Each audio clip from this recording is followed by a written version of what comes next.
What's up, everybody? Long time no see. How's everybody doing tonight? Hope everything is going well so far. Hope you're ready for your weekend, because I know I am. We're going to get into it here shortly. Just posting across some social medias right now to make sure that we get everywhere we need to be before we get started. A little late starting tonight. We're usually start around 8 p.m. Eastern. About 15 minutes late because I was late getting home from work. Wasn't able to leave the office until roughly 6 my time. So I had to get dinner. Yeah. Hopefully everybody's doing all right. We'll give it a few minutes for things to populate throughout the social media world, and then we'll get started.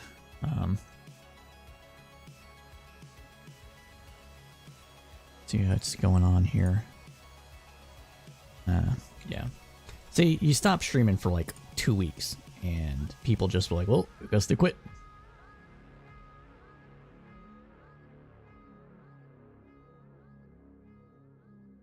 But, yeah. All right, let's go ahead and get started with this proper. So, welcome everybody. This is the Crowdsourced Politics News Roundup. We typically do this Thursdays at 8 p.m. Eastern Standard Time, covering the news that was the last week with the kind of analysis only the crowd can provide. Going into the new year, this will change. If we still do a live stream show, it will be moved to Sundays, and it will still be the news roundup. We'll do other shows maybe periodically during the week as well, but we'll be moving it to Sundays from Thursdays. Another thing that we will be doing is, if we don't stream though, we will be doing the news roundup proper like this, but we'll just be posting that on podcast streaming services with the individual sections for each of the News Bite segments done, split up for YouTube and released weekly. So if we do Congress, we'll do Congress as its own segment. If we do like the economy, we'll do the economy as its own segment, and they'll be reposted weekly. We'll still record those on Sunday, and they'll be posted Monday through, mostly through whatever they'll be doing, Monday through Saturday or Monday through Friday, where the segment being done each time, and then we'll get it from there. So. Hey, Luke from Bama. Nice to meet you as well. If this is the first time you've joined the program, this is a news roundup. We cover the news from last week, and basically from Friday to Thursday, and try to give you guys as much information as possible of events that have happened over the last week. Does that in about 2 hours, and it's from a liberal to liberal left perspective. So if you miss Trump, you probably won't like what I got to say, but I'm glad you're here. Just giving you a heads up so that you don't come in blind. Anyways, all right. But another announcement. Cypher State is coming back. Cypher State is a foreign affairs and foreign policy focused podcast. And what those will be on, those will be done monthly or bi-monthly. So 2 times a month. What I mean by that. And those will be highly produced episodes. They will not be streamed. So even if I still decide to do streaming, those episodes will not be streamed. We will record them, get them highly produced, have all sorts of things segmented into it with timestamps and stuff like that, and other things of that nature, so that we can give the proper weight to foreign affairs that it deserves. So we'll be doing that.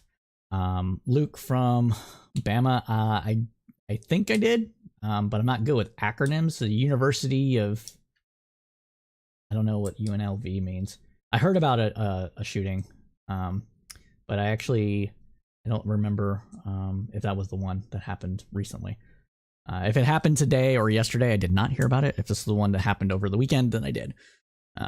Seems like there's a shooting every fucking week in the US, so go figure. All right, but let's go ahead and get started with this show proper here.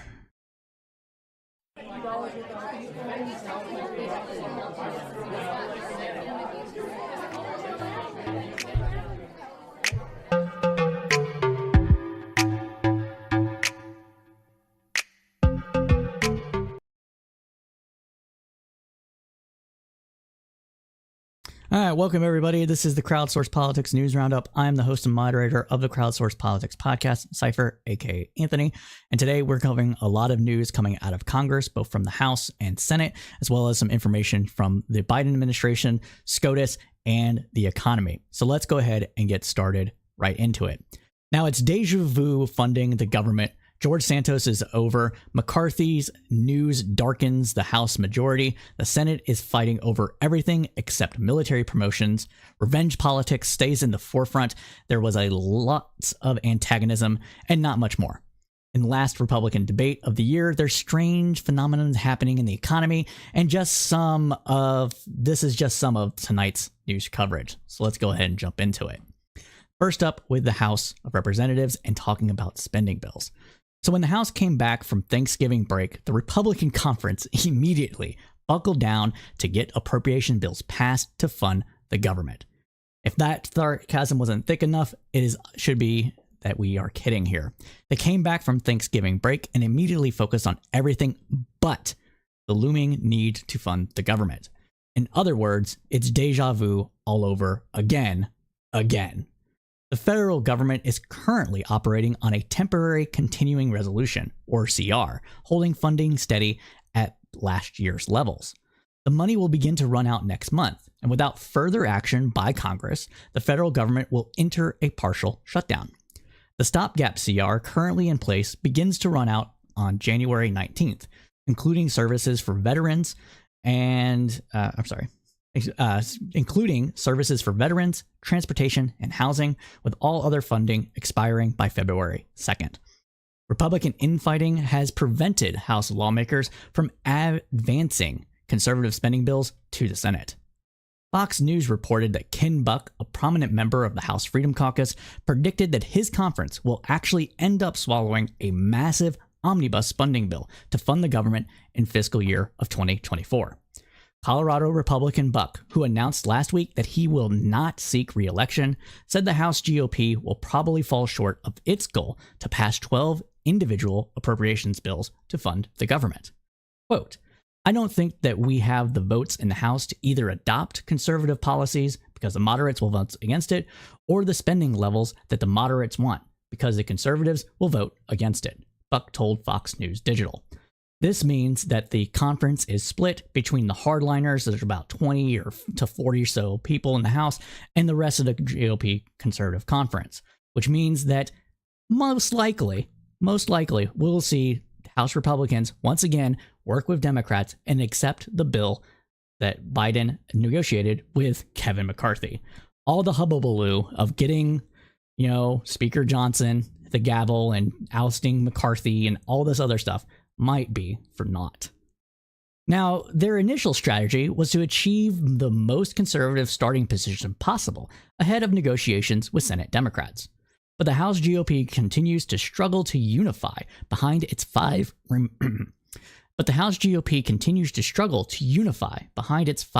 remaining funding bills. However, some members of the right flank are letting up on their push for significantly lower funding levels, which they acknowledged is no longer achievable. Their remaining spending bills include some of the party's biggest proposed cuts to non-defense programs in recent years. They face an uphill climb due to ongoing divisions over spending and They face an uphill climb to ongoing divisions over spending and thorny policy riders on issues such as abortion. It is very unlikely any meaningful movement to fund the government will happen before the next House break, which begins next week on December 14th. Pause that for a second. I gotta get my dog.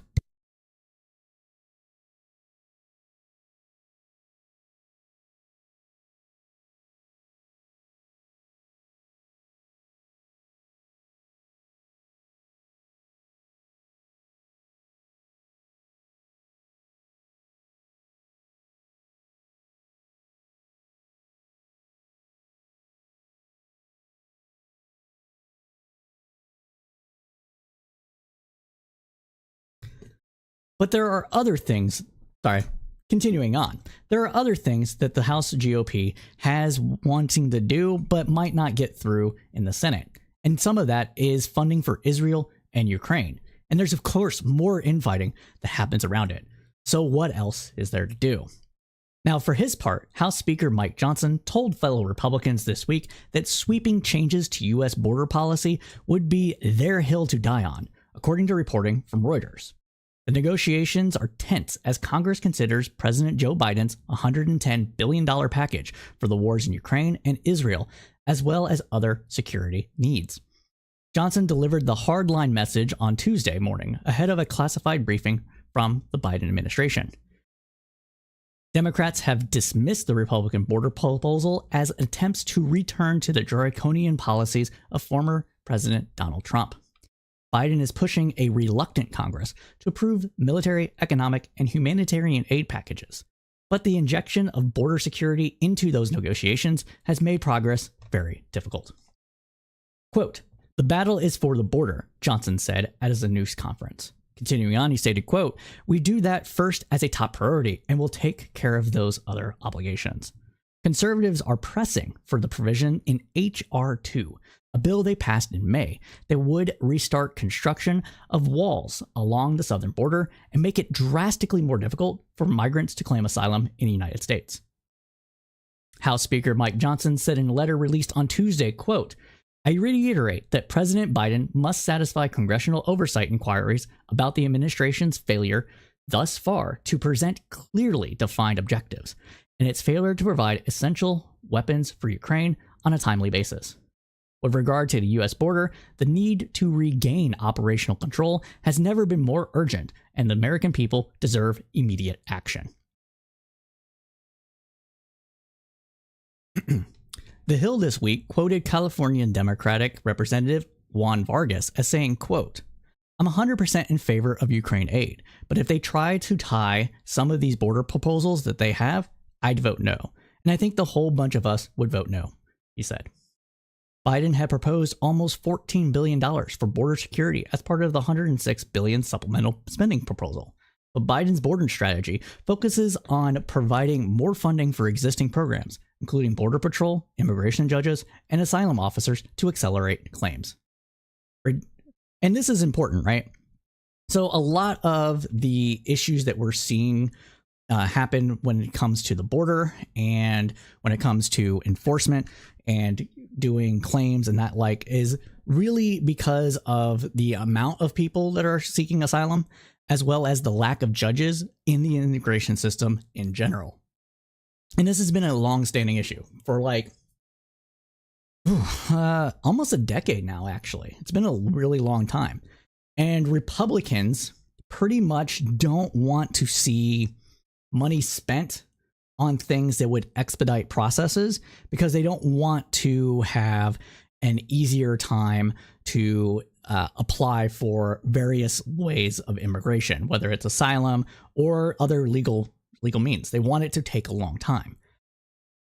And they don't want there to be a air of it being easy as well. So if a person is applying for immigration status or asylum and it takes them, a year, 2 years to go through that process, maybe the person won't bother to apply.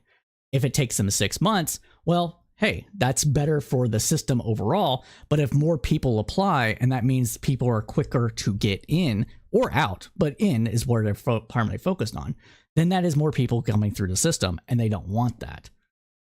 We all here, people watching this program here or elsewhere, should understand that what we actually need is to have the process expedited as much as possible and follow the rule of law while doing so. That requires more judges to process claims, as well as more attorneys and other people that work for the immigration process.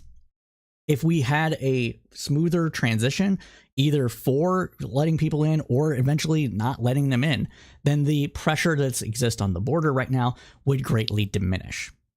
And that would be a political win for liberals and Democrats and people that are okay with immigration, or what some might call large rounds of immigration, but it'd be a loss for Republicans and immigration hardliners.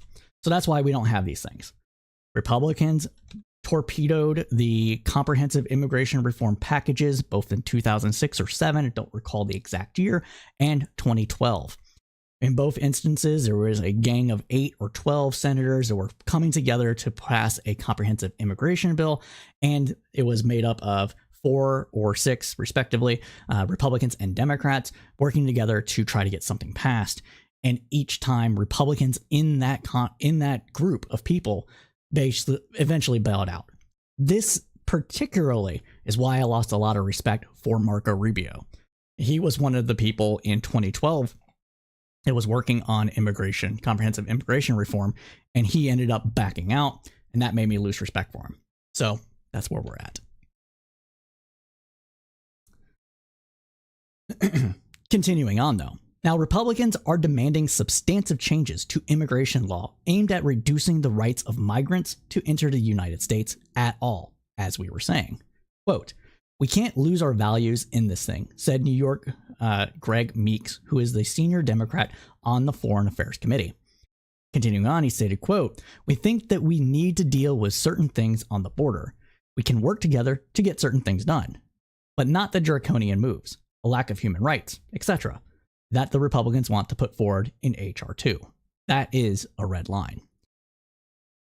The House passed a bill that provided security assistance only for Israel, which includes cuts to the budget of the tax-collecting Internal Revenue Service, something strongly opposed by Democrats and would actually increase the deficit if not passed. Let me restate that. So if they passed those cuts to the IRS, that would result in less tax revenue for the government and therefore increased deficits. Part of the spending package that Democrats passed with Joe Manchin included this in its overall reduction in government deficits.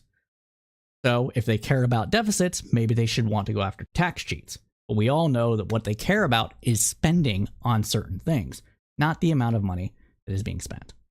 So that's why they're doing it this way. They don't like the existence of the IRS. They want to see it go away. So they're going to attack it any which way they can. And so we'll continue there. Now, Democrats, who hold a slim majority in the Senate, declined to put that bill up for a vote. And more on that slim majority in a minute. With both parties dug in, the emergency aid will remain in limbo unless one side blinks and offers some concessions to the others. Some voices are warning that there is no alternative. Quote, "Ukraine has to be this year," said Washington Representative Adam Smith, senior Democrat on the Armed Services Committee. "Israel's got time. Ukraine, it's getting tough. They've got weeks," he continued. "Ukraine is resilient. They will find a way to survive. But that's going to be a whole hell of a lot easier if we do something." And that, my friends, concludes that section of the News Roundup.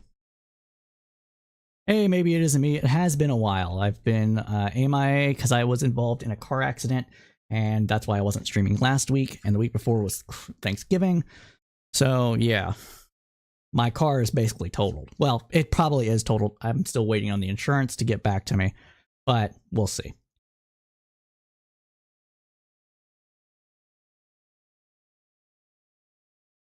All right.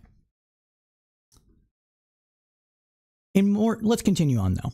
In more news coming out of the House, the House's Republican majority is shrinking. So the Republican House Conference is getting smaller every day. Indicted Republican George Santos' brief career as a congressman came to an end last Friday.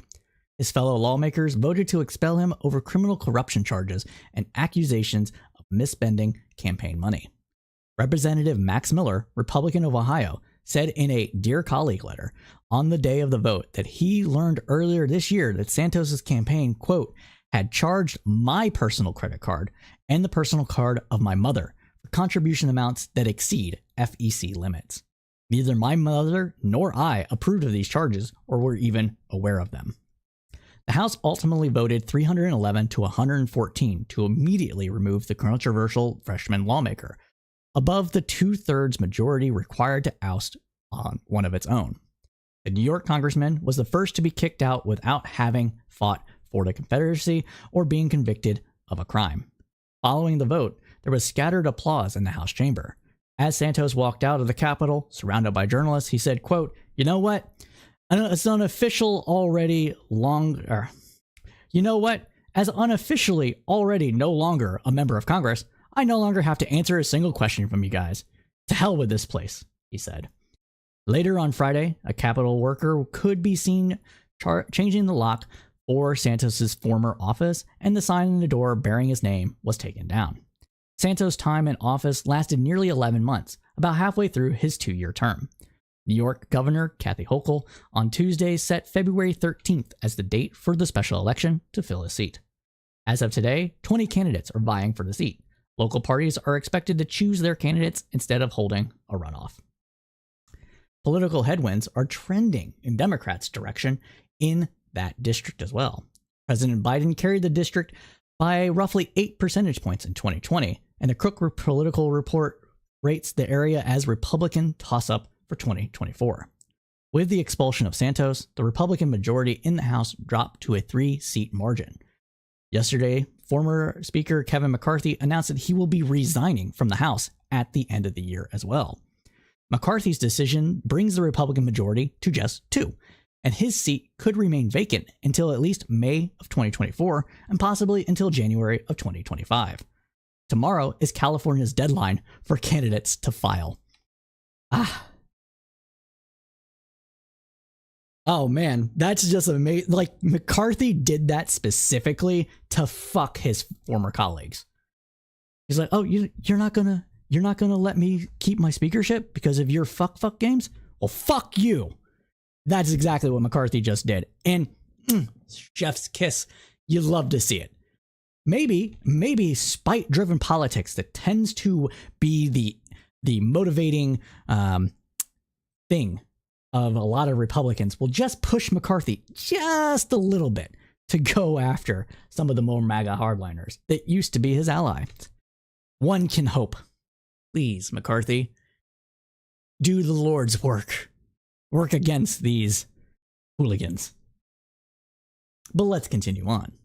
According to California's Secretary of State, if McCarthy resigns before the close of the candidate's nomination period, Governor Newsom must call for a special election within 14 days.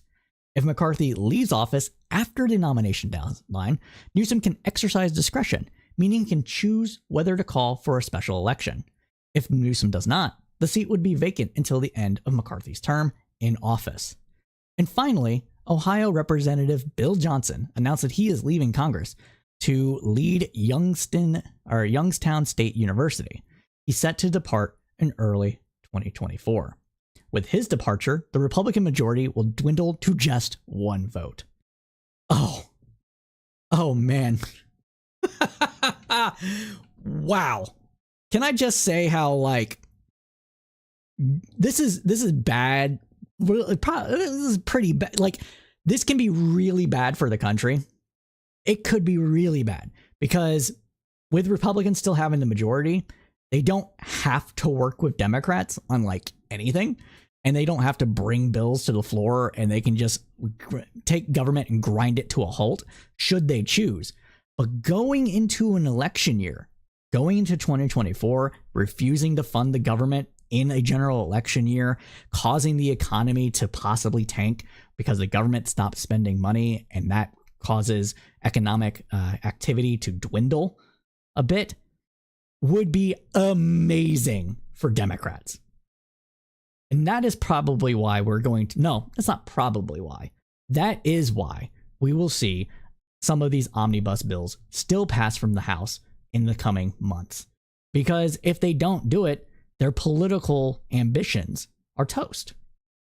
And then you have Trump about to hit the general campaign trail, and he's going to throw a monkey wrench into all that as well.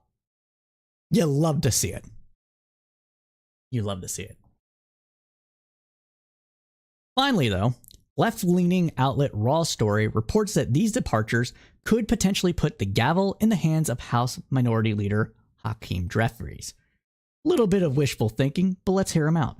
Quote, with George Santos, Kevin McCarthy, and Bill Johnson leaving Congress, Republicans will now be down to a one-seat majority, said MSNBC contributor Brian Tyler Cohen.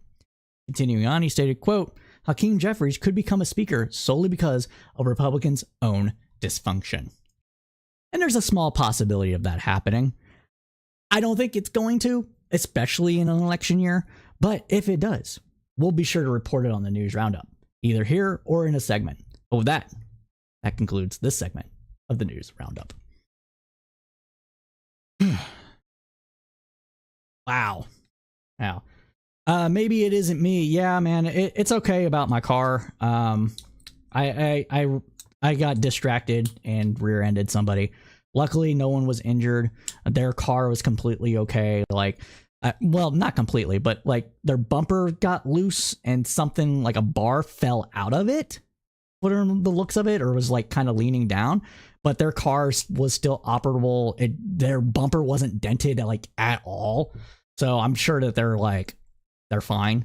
My airbags deployed though, because I didn't come to a slow enough stop before accidentally rear-ending them. So my car, like I said, is likely totaled. So I'll be getting a new car, about 150,000 miles sooner than I was expecting. Luckily, there's the tax credits for EVs, and that was going to be my next car anyways. So I probably can afford it, but it still sucks. It is what it is, though. It is what it is.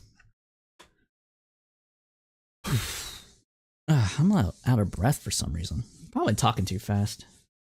But we got a good roundup going on here, guys. We got a good roundup. Got 5 or 6 people watching. It's good stuff. Good stuff. All right, but let's continue on, though. Let's go ahead and continue. Next up, let's talk about stuff that is happening within the Senate. And first up, we'll talk about how the Senate is faring when it comes to funding the government. Let's get started. So Reuters reported that the Senate Appropriations Committee chair accused the House Speaker of blocking his chamber's team from negotiating budget details. Quote, what Johnson has done is given direction to his Appropriations Committee to start negotiating the bills between the House and the Senate. What he's not done, let me repeat that. What Johnson has not done is given direction to his Appropriations Committee to start negotiating the bills between the House and Senate, Patty Murray said. In the Democratic majority Senate, Murray's committee has passed all 12 bills with strong bipartisan support. Quote, I am ready to go based on the number we all agree to, voted into law, and now is saying, wait, I'm not going to let my House Appropriations Committee negotiate with you until we have a new different agreement. We're 3 months into the fiscal year, and now he's trying to negotiate new numbers? That's nuts, Murray had said. Moody's rating agency last month changed its outlook on the United States' creditworthiness to negative from stable, citing political dysfunction. They cited also expanding federal deficits and the long-term trajectory of federal spending. But first and foremost was the dysfunction. And the reason why it was first and foremost is because the dysfunction makes it more likely that the government will default and or not pay as much out, and therefore not as much economic activity, which makes it harder for the government to actually pay its bills. So there is that.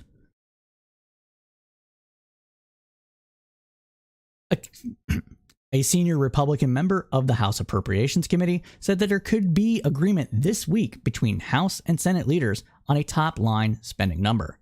He said such a deal would serve as a starting gun for bipartisan conference negotiations on spending bills. Quote, "You actually conference for the number you've got at that point," said Representative Tom Cole, who chairs the House Appropriations Subcommittee for Transportation, Housing, and Urban Development. Cole said he expected the amount to be close to $1.59 trillion that President Joe Biden and former Speaker Kevin McCarthy said with their debt deal in May.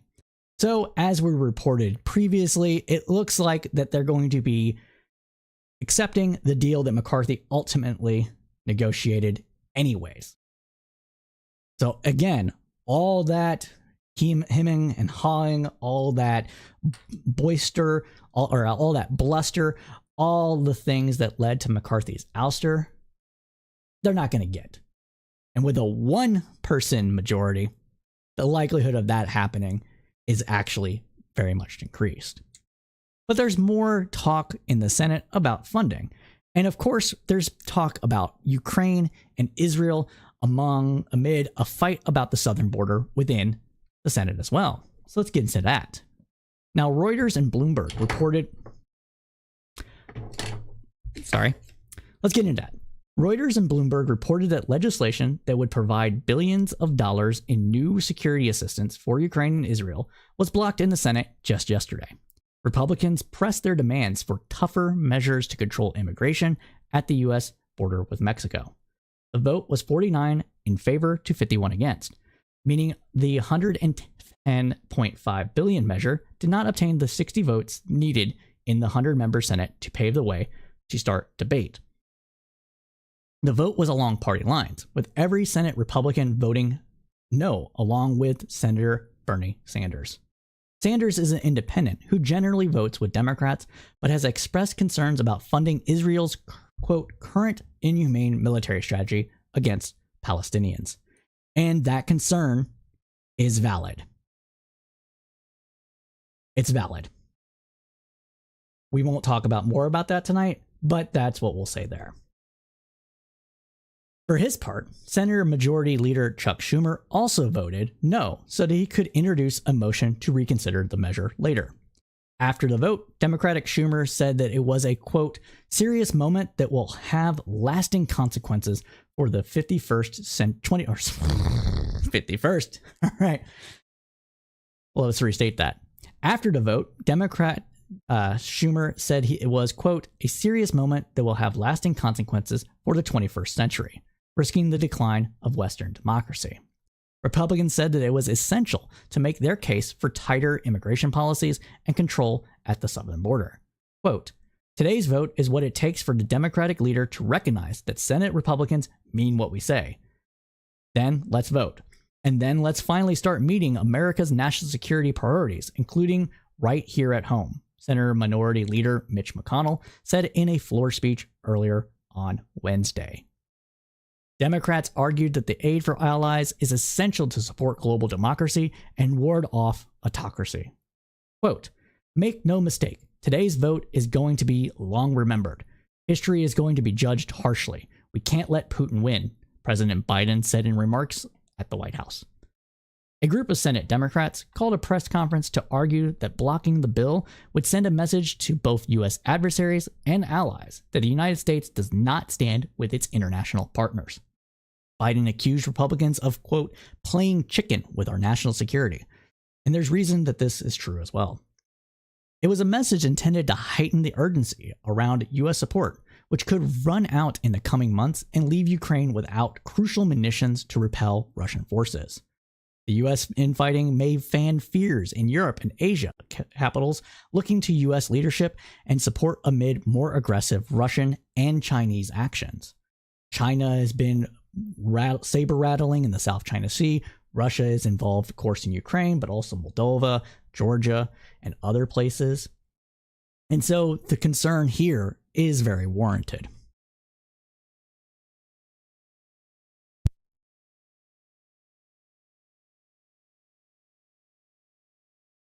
For some observers, tying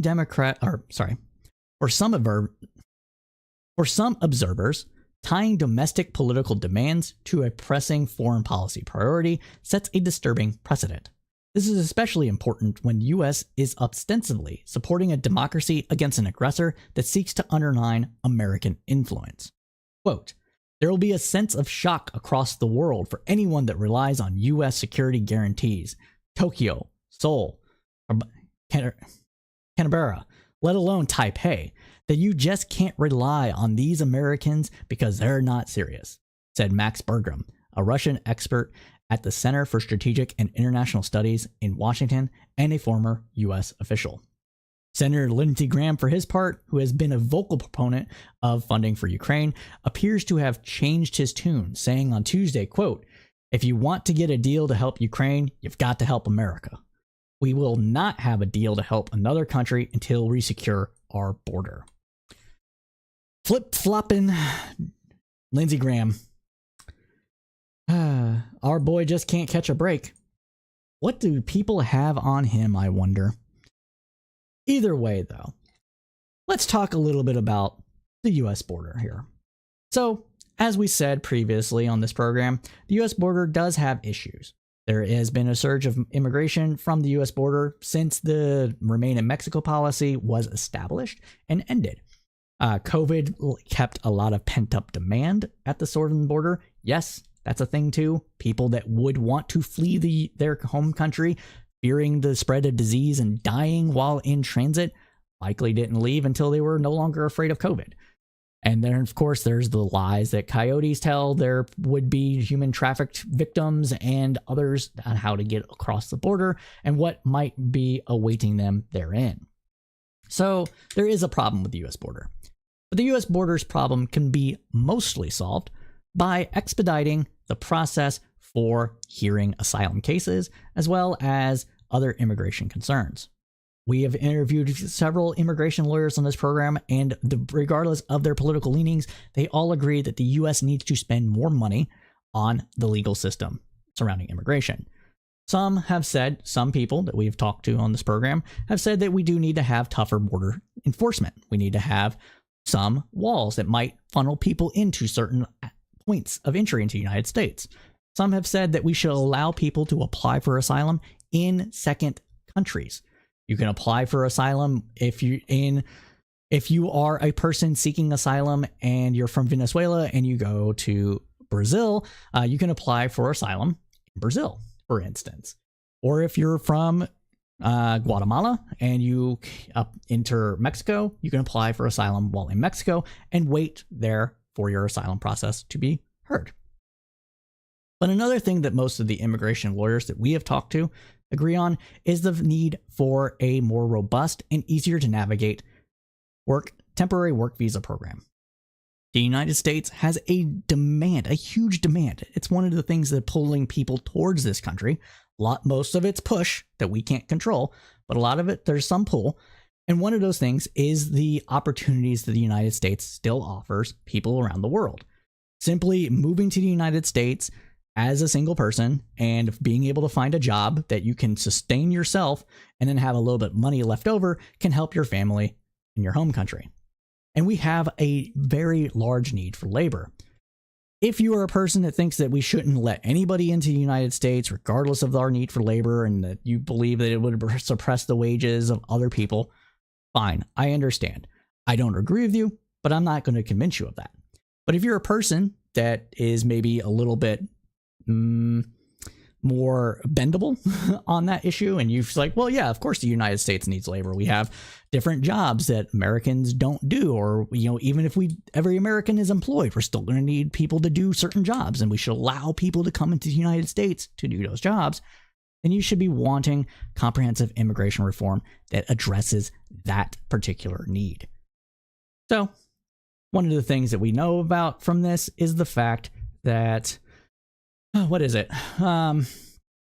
We have roughly about 5 million less people in the United States than we would otherwise due to COVID and tough immigration restrictions around COVID.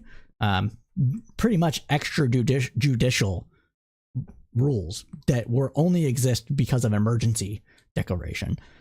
And if that was alleviated, we wouldn't have as much people, as much empty jobs, and the economy could get righted back a little bit quicker. So I think that we should all be able to agree that that's something that we want. And if that is the case, then passing comprehensive immigration reform that includes changes to our temporary work visa program would help alleviate some of these pressures at the border. But that's just me. You tell me what you think. Comments below, send in an email or whatever. But that, my friends, concludes this segment of the News Roundup. Now, we do have just a little bit more to cover out of the Senate. And if you've been with us for the last couple of months or so, you know that there has been a lot of delayed military positions from being filled. A lot of military positions are currently unfilled, and they've been delayed due to one man. And that man is Senator Tuberville. And it seems like he has finally, thank God, lifted his blockade. Mostly. Let's get into it. Now, the Senate is a single stroke, let's get into it. The Senate, in a single stroke Tuesday, approved 425 military promotions after Alabama Senator Tommy Tuberville ended a months-long blockade of nominations. Tuberville had been under pressure from members of both sides of the political aisle to end his holds. President Joe Biden called the senator's action long overdue and said the military's confirmation should never have been held up in the first place. Quote, "In the end, this was all pointless. Senator Tuberville and the Republicans who stood with him needlessly hurt hundreds of service members and military families and threatened our national security, all to push a partisan agenda. I hope no one forgets what he did," Biden said in a statement released by the White House. Senate Majority Leader Chuck Schumer teed up the military confirmations for a vote just a few hours after Tuberville emerged from a closed-door lunch with fellow GOP senators and told reporters he's, quote, "not going to hold the promotions of these people any longer." He said holds would continue, however, for about 11 of the highest-ranking military officers, those who would be promoted to what he described as the 4-star level or above. Tuberville emerged from his meeting with GOP colleagues saying, quote, "all of us are against a rule change in the Senate." The 4-star nominees who are still affected include officers selected to lead the U.S. Northern Command, Cyber Command, and Space Command. For people that may not know about what this holdup is all over, it is a holdup over the military's agreement to pay for people in states that have extreme restrictions on abortion access to travel to states with less restrictions on abortion. And the reason for this is because abortion is the same procedure used to terminate a pregnancy as it is to save a woman's life during a failed pregnancy or a failing pregnancy. And because the military does not have every single kind of doctor under its tutelage across the United States, where every military base might be, they are willing to pay for people, say, in Texas or in Indiana or in Tennessee, to travel to other states to seek that care. There is the Hyde Amendment. I think it's the Hyde Amendment. Let me double check that.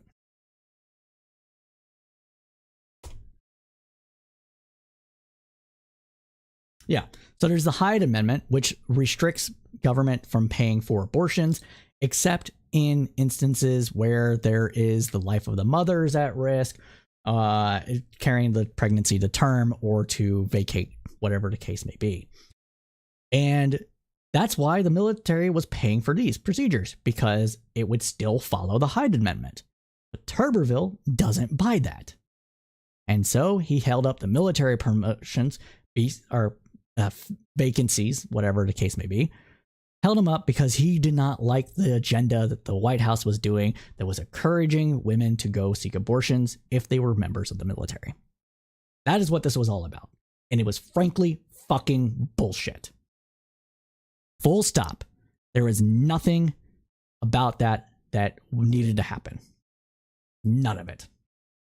Congress could have passed a law that clarified what it meant. Doesn't need to. Language is pretty clear. It could have done a lot of different things. But instead, he put military readiness at risk, all because the military agreed, like, hey, if you are a service member in the U.S. military and you require abortion care, we will pay for your travel to go get that care. That's it. That's what it was. Anytime a fetus is no longer viable, that puts the mother's life at risk. And in states like Texas, where people have been let to go into sepsis, blood poisoning, because of a dead fetus being carried, because the hospitals in Texas don't want to appear to be doing an abortion for any reason that isn't an extreme look at the risk of the mother's life, because they don't want to get sued. Never mind that the lawsuit would be frivolous, they could still be sued over it until it was completely 100% without question, because the woman is dying for the abortion. They didn't want to do the abortion. This happened a few times in Texas. So many times that they actually held special session hearings in the Texas legislature to go over this. Some Republicans in some states have changed their minds over this because of how much that has put women's lives at risk for no reason. But Tuberville decided that the military was doing something that was a little bit too naughty for his like. The military readiness and American security just has to take a back seat because they got to save the babies. It's fucking stupid. And I hope everybody agrees with me. I hope if you're a Republican that watches this show that is pro-life, you agree with me. Because it's not pro-life to watch a woman almost die over a failed pregnancy. All because you don't want to let abortions happen. Just because you don't like the idea that an abortion and a terminating a pregnancy that is no longer viable are the same thing, that you want to think an abortion is only an elective procedure, doesn't make it so. But my friends, with that concludes this segment of the News Roundup.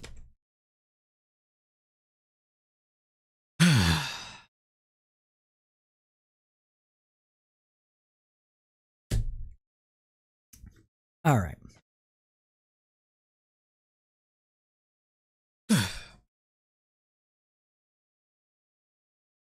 We got more news that we got to cover, though.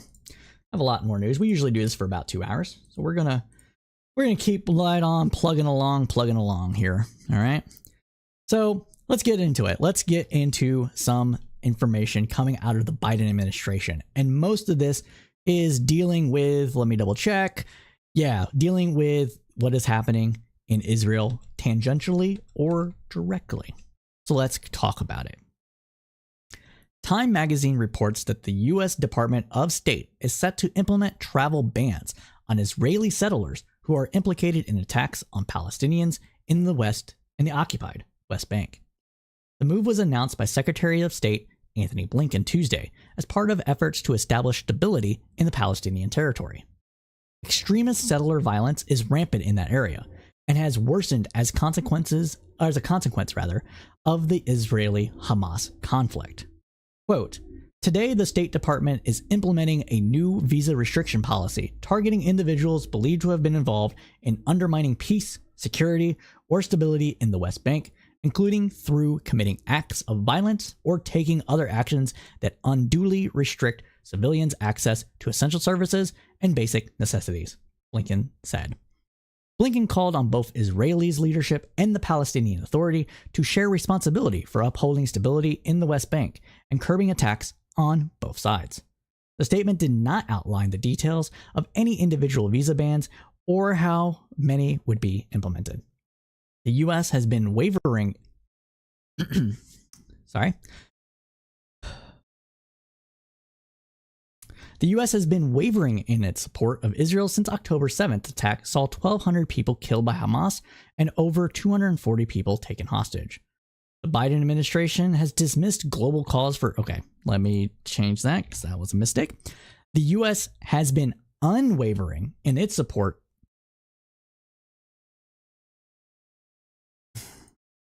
The U.S. has been unwavering in its support of Israel since October 7th attack saw 1,200 people killed by Hamas and over 240 people taken hostage.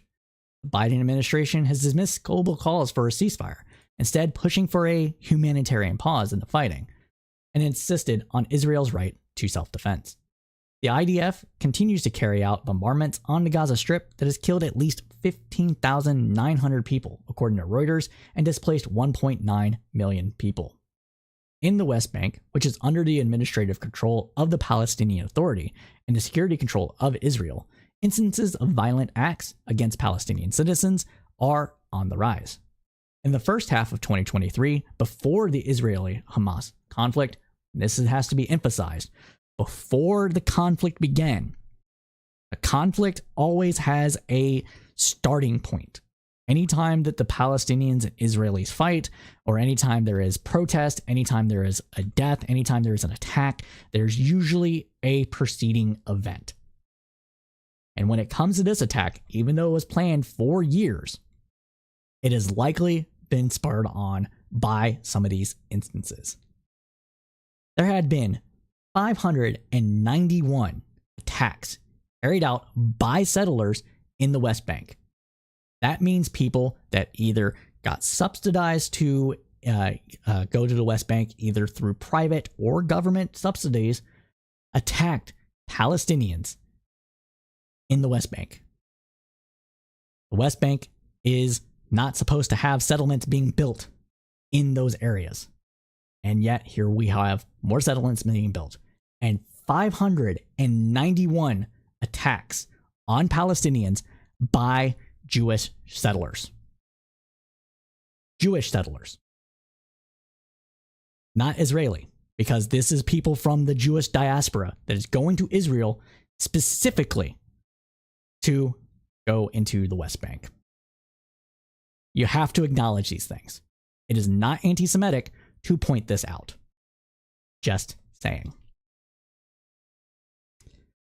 This, though, amounted to an average of 3 instances per day, according to the International Crisis Group. Let that settle in. 3 Israeli Jewish or Israeli and or Jewish attacks against Palestinians a day prior to October 7th. Does it make sense now? But continuing on, let's go ahead though. Continuing on though. Raids are also being carried out in villages around Jenin. Yeah, there's a whole documentary about that. Lots of people said it's full of shit, but it always seems to be around Jenin. Yeah. Why is that? Maybe we'll talk about it in Cypher State. And within Jenin, there's been at least 60 people detained on December 3rd. The U.S. measures are a part of an effort to reach a two-state solution to the decades-long conflict. That hinges, though, on Israelis' willingness to tackle settler violence and any efforts to forcibly displace Palestinians from their homes. Biden expressed concern over these instances on November 18th in an op-ed for the Washington Post. Quote, "I have been empathetic with Israel's leaders that extremist violence against Palestinians in the West Bank must stop, and those committing the violence must be held accountable. The United States is prepared to take our own steps, including issuing visa bans against extremists attacking civilians in the West Bank." And true to his word, bans were implemented on Tuesday. But is it enough? No, it's not. If we want to tackle this issue, if the United States wants to be a partner for peace, And it's a very real issue that the United States has not seen, especially by the Arabs, or especially by Palestinians, and even among some Arab countries, as a neutral broker. But if it wants to be an agent for peace, then maybe these bans should apply to Israeli government officials that are stoking the violence. Maybe it needs to be applied to some of the more extreme Israeli right-leaning parties, right-wing authoritarian parties that exist in Israel. Maybe it should be applied to the guy that said that the goal is to ethnically cleanse Gaza of all Palestinians. Maybe it should be applied to people that have carried out war crimes in these attacks, in these retaliation attacks, in these revenge killings, because that's what it partly is. Maybe the United States should stop allowing states to pass laws that are against BDS, boycott, divest, and sanction groups.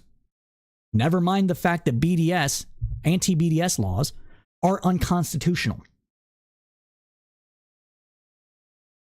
Now, the government can tell itself what it can and can't do, but it can't tell you and I what we can and can't do. But some of these laws do. If you're in a government official, for instance, maybe a teacher, and you participate in a BDS protest, you could lose your job in some states. Maybe the federal government should sue the state over that. Maybe the federal government should, maybe Republicans and some Democrats should stop linking anti-Zionism to anti-Semitic, anti-Jewish racism. No, it's not a maybe. It needs to do these things. If it wants to be a broker for peace, it has to do these things.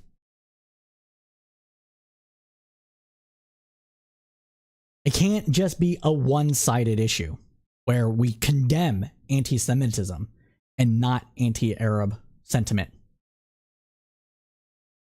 anti-Palestinian sentiment.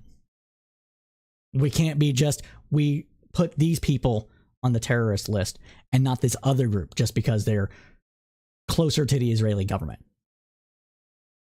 And speaking of that, though, we have another thing we have to cover today, but that wraps up that segment. But speaking of that, the White House has condemned a university's president for anti-Semitism. But was it really anti-Semitism? I don't know yet. Let's get into it. According to reporting from NBC News, the White House condemned the president of 3 top universities Wednesday after they appeared to sidestep questions at a congressional hearing. The questions were about whether students calling for the genocide of Jews violates their school's code of conduct.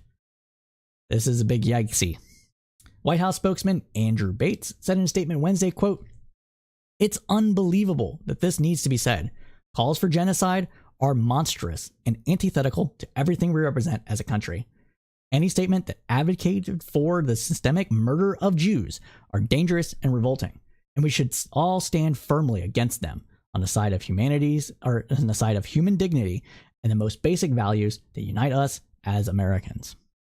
His statements came in response to congressional testimony Tuesday from the president of Harvard University, the University of Pennsylvania, and the Massachusetts Institute for Technology.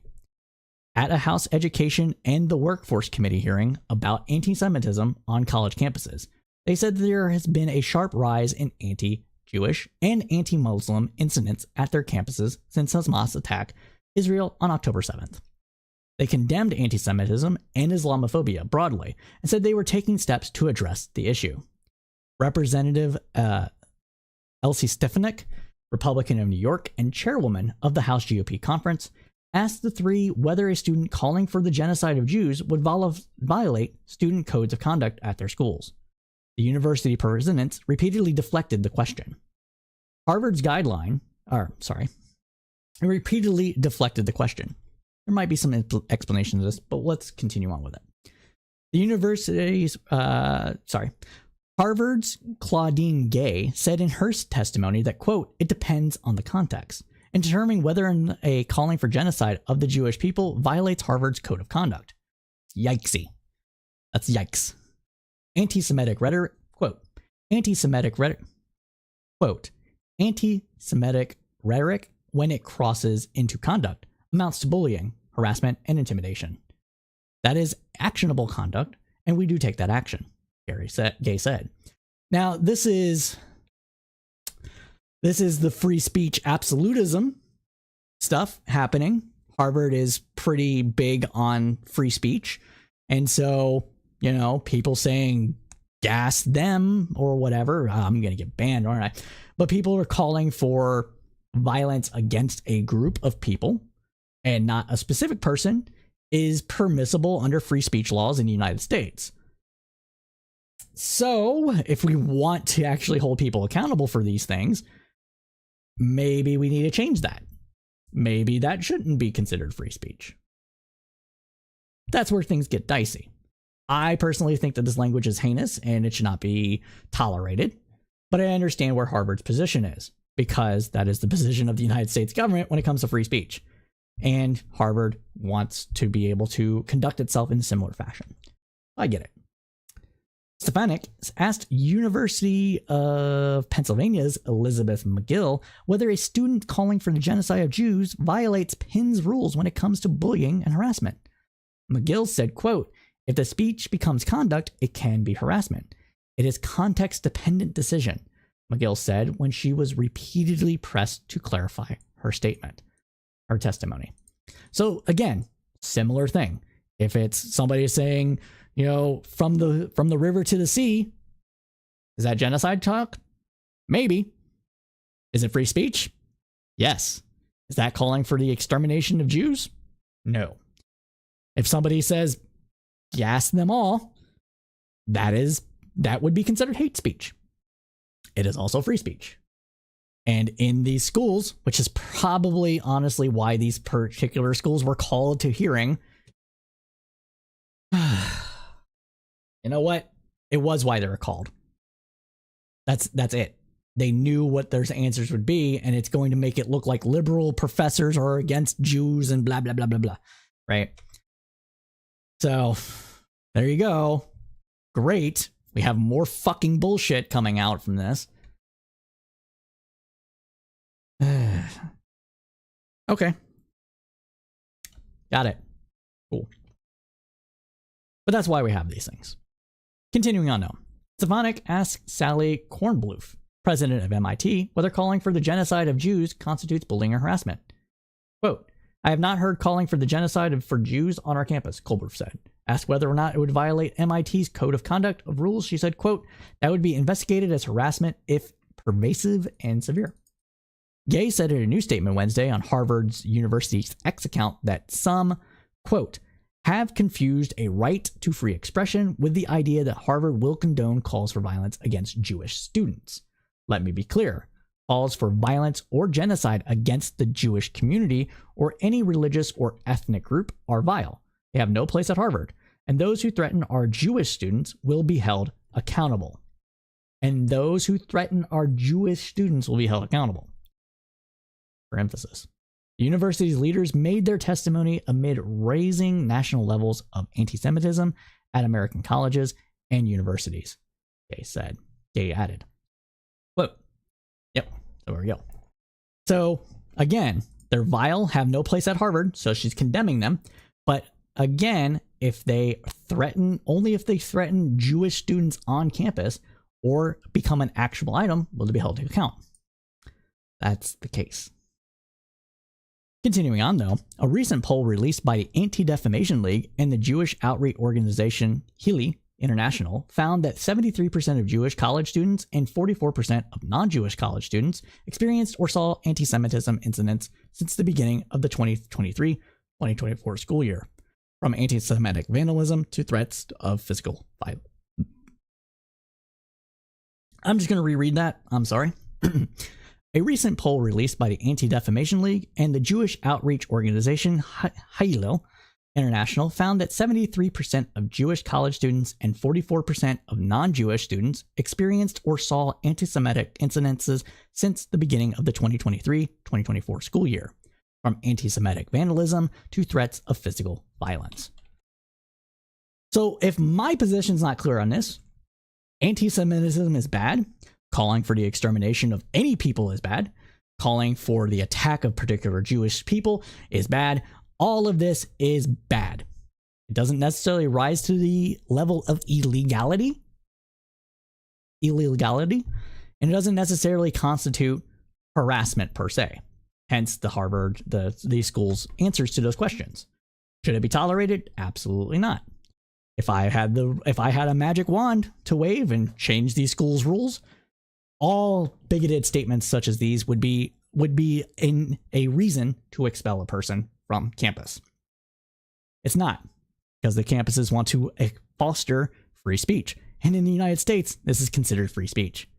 If I had a magic wand, I might not consider this free speech. It is the world that we live in, and it needs to be addressed as such. Now, all that said, the phrase "from the river to the sea, Palestine will be free" is not necessarily a call to genocide. Another reason why these college presidents might have waffled on this question, because a lot of people consider that, a lot of right-wingers, a lot of conservative Jews consider that to be a call for genocide. It's not.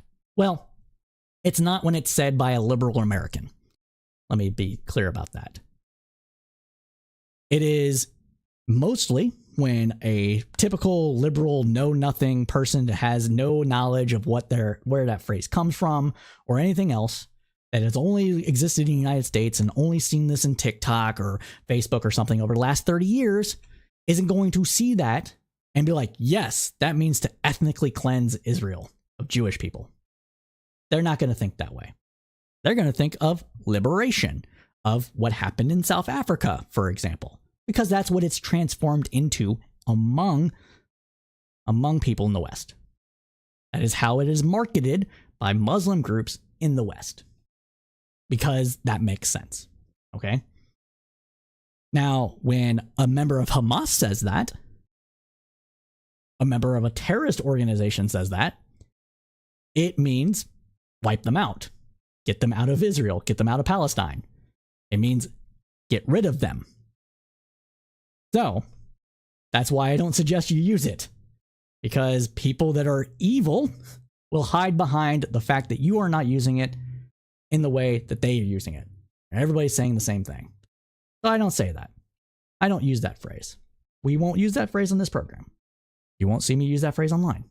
You will see me say things such as a single Israeli state or Palestinian state that respects the rights of both Jewish people and Palestinians, Christians, Muslims, whatever the case may be, within Israel or Palestine should exist, and that should give people the full rights and privileges of citizenship therein, as well as the ability for Palestinians to have full representation within the government.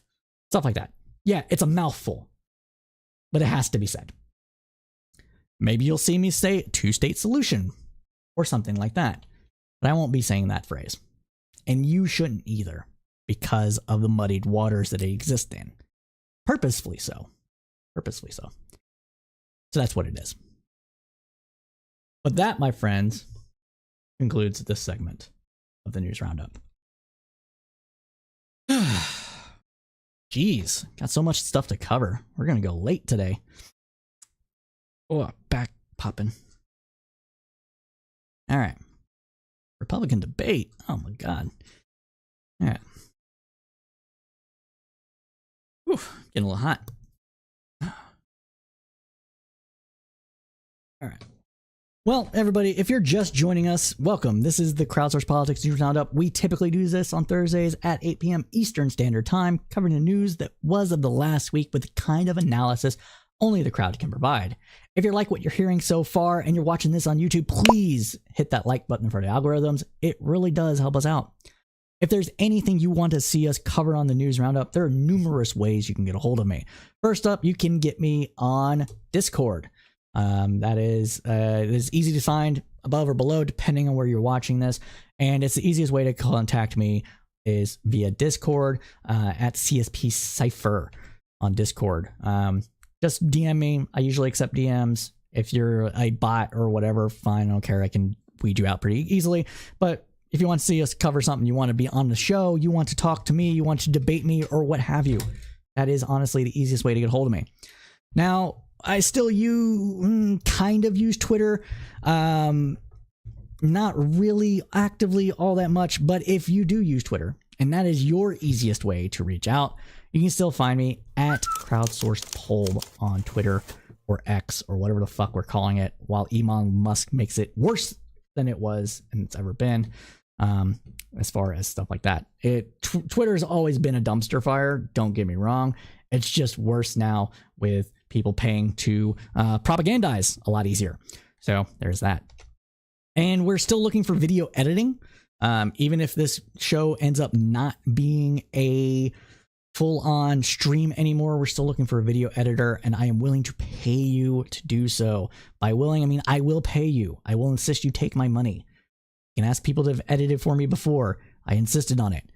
I'm not going to insist on it like 5 times if you deny taking my money, but I want to pay you. I want to compensate for the services that I am requesting. So if you're somebody that has edited talking head videos and understands what we're going for here, please reach out. You can make some money on the side. But yeah, and if you do happen to do Mastodon, you can get me at Federated at CSP Cipher at Federated.s. So yeah, so there is that. All right, oops. But let us continue on though with the news roundup. And there's more stuff to cover in Congress that didn't fit neatly into the other segments. So let's get right to it, and starting up right now with the House continuing on its revenge impeachment probe against Joe Biden and the evil Democrats, because we impeached Trump twice. Democrats impeached Trump twice, and by golly gee, we're gonna give it right back to him. I tell you what. All right. Even if there's no there, we're going to look and muddy the waters as much as we can, because that is what politicians do all the time. They don't care about you. They care about their brand and their own voters. They don't care about anything else. Let's get into it though. Now, it's increasingly clear that congressional Republicans have few options for attacking Joe Biden in any substantive way. If you're a person that's really big on the border, you can attack him there a little bit. But crime, can't really attack Biden on crime. More money went out to police officers.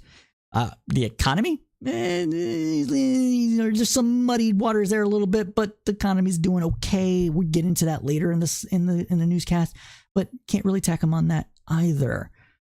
He's handling Israel-Palestinian stuff fairly decently, at least from a liberal and conservative standpoint. And Ukraine is okay to an extent, even if you're unless you're an isolationist, which most Republicans are not, even though they want to protect Putin for some reason. It's money. It's money. But yeah, so there's not much that they can attack him on. So they're going to muckrake as much as they can in the fake factions that they always do. Now, with that, they've become focused on just 2 things, though. Like we said, the southern border, as we already discussed, and though impeaching him to muddy the waters. So per ABC News, the House Rules Committee announced it will consider a resolution next week to formalize Republicans' ongoing impeachment inquiry into President Joe Biden. The White House called the move a baseless stunt, and it's true. The panel will mark up a resolution on Tuesday, December 12th, to direct the House Oversight, Judiciary, and Ways and Means Committee to continue their work investigating Biden. As the House prepares to take action next week, lawmakers are digging into partisan trenches, setting up a party line vote. Even moderate GOP impeachment skeptics who represent districts that Biden won in 2020 are coming around in support of the resolution. And why are they? Well, it's the only way they can turn out their base in those districts.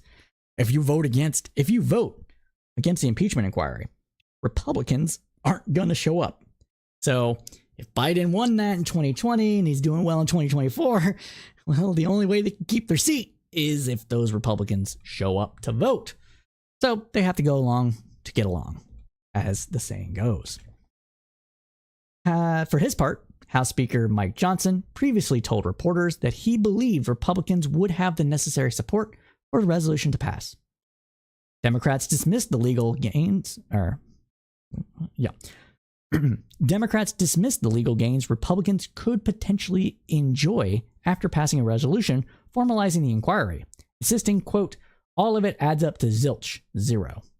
There was no criminal conduct, obviously, Jamie Raskin, Democrat of Maryland, claims. This is all for Donald Trump. Democrat of Connecticut, Representative John Larson, said, quote, it's unfortunate because we have much more important things to do for the American people. And as we discussed previously, I gotta pass the budget, gotta pass the budget, gotta pass the budget. These are important stuff. Funding for Israel, funding for Ukraine, funding for the border, all this stuff is more important than what is going on there. And then if anything else gets held up, if there's like, I don't know, a winter storm in Texas again, or I don't know, a blizzard that hits the Northeast because of climate change, well, that's just going to have to be delayed just a little bit more because Republicans need their votes to impeach Joe Biden. Now, House Republicans, though, have alleged without any proof whatsoever that Biden was directly involved in and benefited from his family's business dealings. Ian Sams, the White House spokesman for Oversight and Investigations, said in a statement, quote, this baseless stunt is not rooted in facts or reality, but in extreme House Republicans' shameless desire to abuse their power to smear President Biden. Fox News already reported that the only reason they're having this vote is to put a GOP win on the table for the base, which is sad, pathetic, and a waste of everyone's time. Sam added, quote, the American people are yet again going to see a clear contrast in priorities.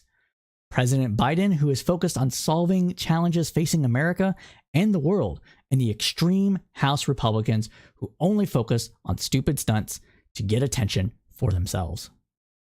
Now, you might have noticed that there was the spattering of extreme Republicans instead of MAGA Republicans. Well, that's because MAGA apparently is a campaign slogan. Go figure. And even though Republicans that are doing this are themselves, declare themselves to be MAGA, the ethics committees and such and the rules ruled that Biden's officials can't say that. So saying extreme Republican, apparently okay. Can't say MAGA Republican though. Just a little tidbit, a little snippet there for you. Let's continue on though. Now, Republicans concede the evidence is... Continuing on, though. Republicans concede the evidence is not there yet to draft articles of impeachment, but expect the vote to change the dynamics of the inquiry. Lawmakers have held one public hearing related to the impeachment inquiry, which offered several contentious moments, but no new evidence. House Minority Leader Hakeem Jeffries, Democrat from New York, said Thursday that Republicans are pursuing impeachment against Biden because they, quote, have nothing to show for their narrow, fading, and decreasing majority. Nothing. They want to hide their extreme right-wing agenda from the American people. And next week, we're going to waste time on an illegitimate impeachment inquiry targeting President Biden and his family. Now, I'm sure Republicans are like, hey, but what's good for the goose is good for the gander. Everybody can get their heads chopped off here, man. This is politics. Get with it. And you know what? Fair. Just a little bit fair. Now, I'm not one to say that the Democrats' impeachment inquiries into Trump, both the first and the second time, were unwarranted. I think they were warranted. I think especially the second one. The first one, you might be able to quibble a little bit about on the specifics, whether he was doing it in official capacity or as a politician or what have you. You can quibble on that. But the inquiry was relevant.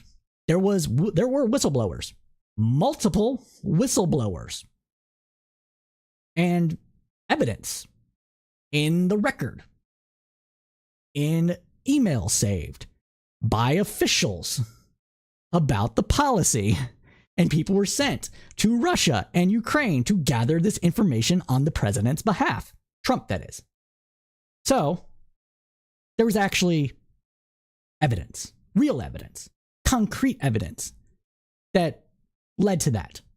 Here, we have a laptop, kind of, and we have most of the stuff that happened while he was out of office.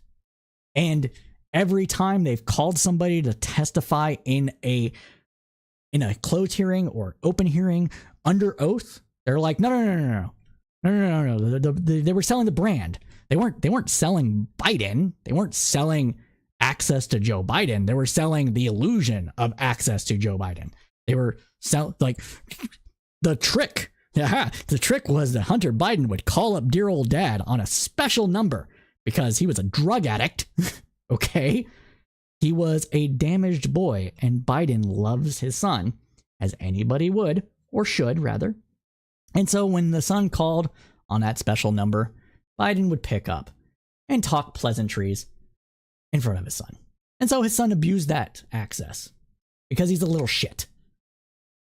No one here, none of the people I know, liberal, left, right-leaning liberals, whatever the case may be, nobody that is a Democrat that I know is saying that Hunter isn't a piece of shit.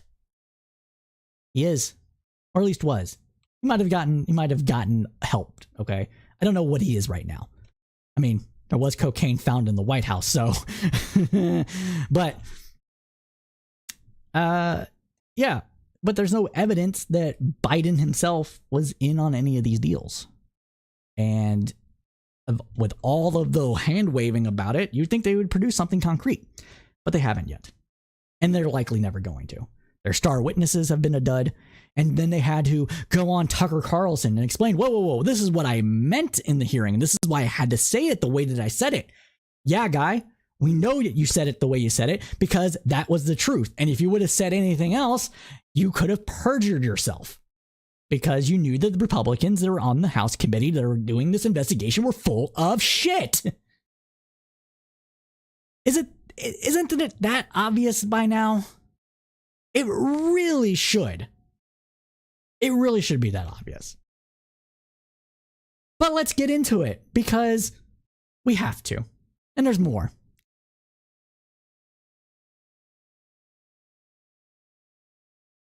So, continuing on though. Texas Republican Tory Nels gave away the game this week again when he said he would vote to formalize the impeachment inquiry in order to, quote, give Trump a little bit of ammo to fire back at Biden in 2024's presidential race. You heard it from the horse's mouth. It is just political. They admit that it's just political. They admit that it's just political.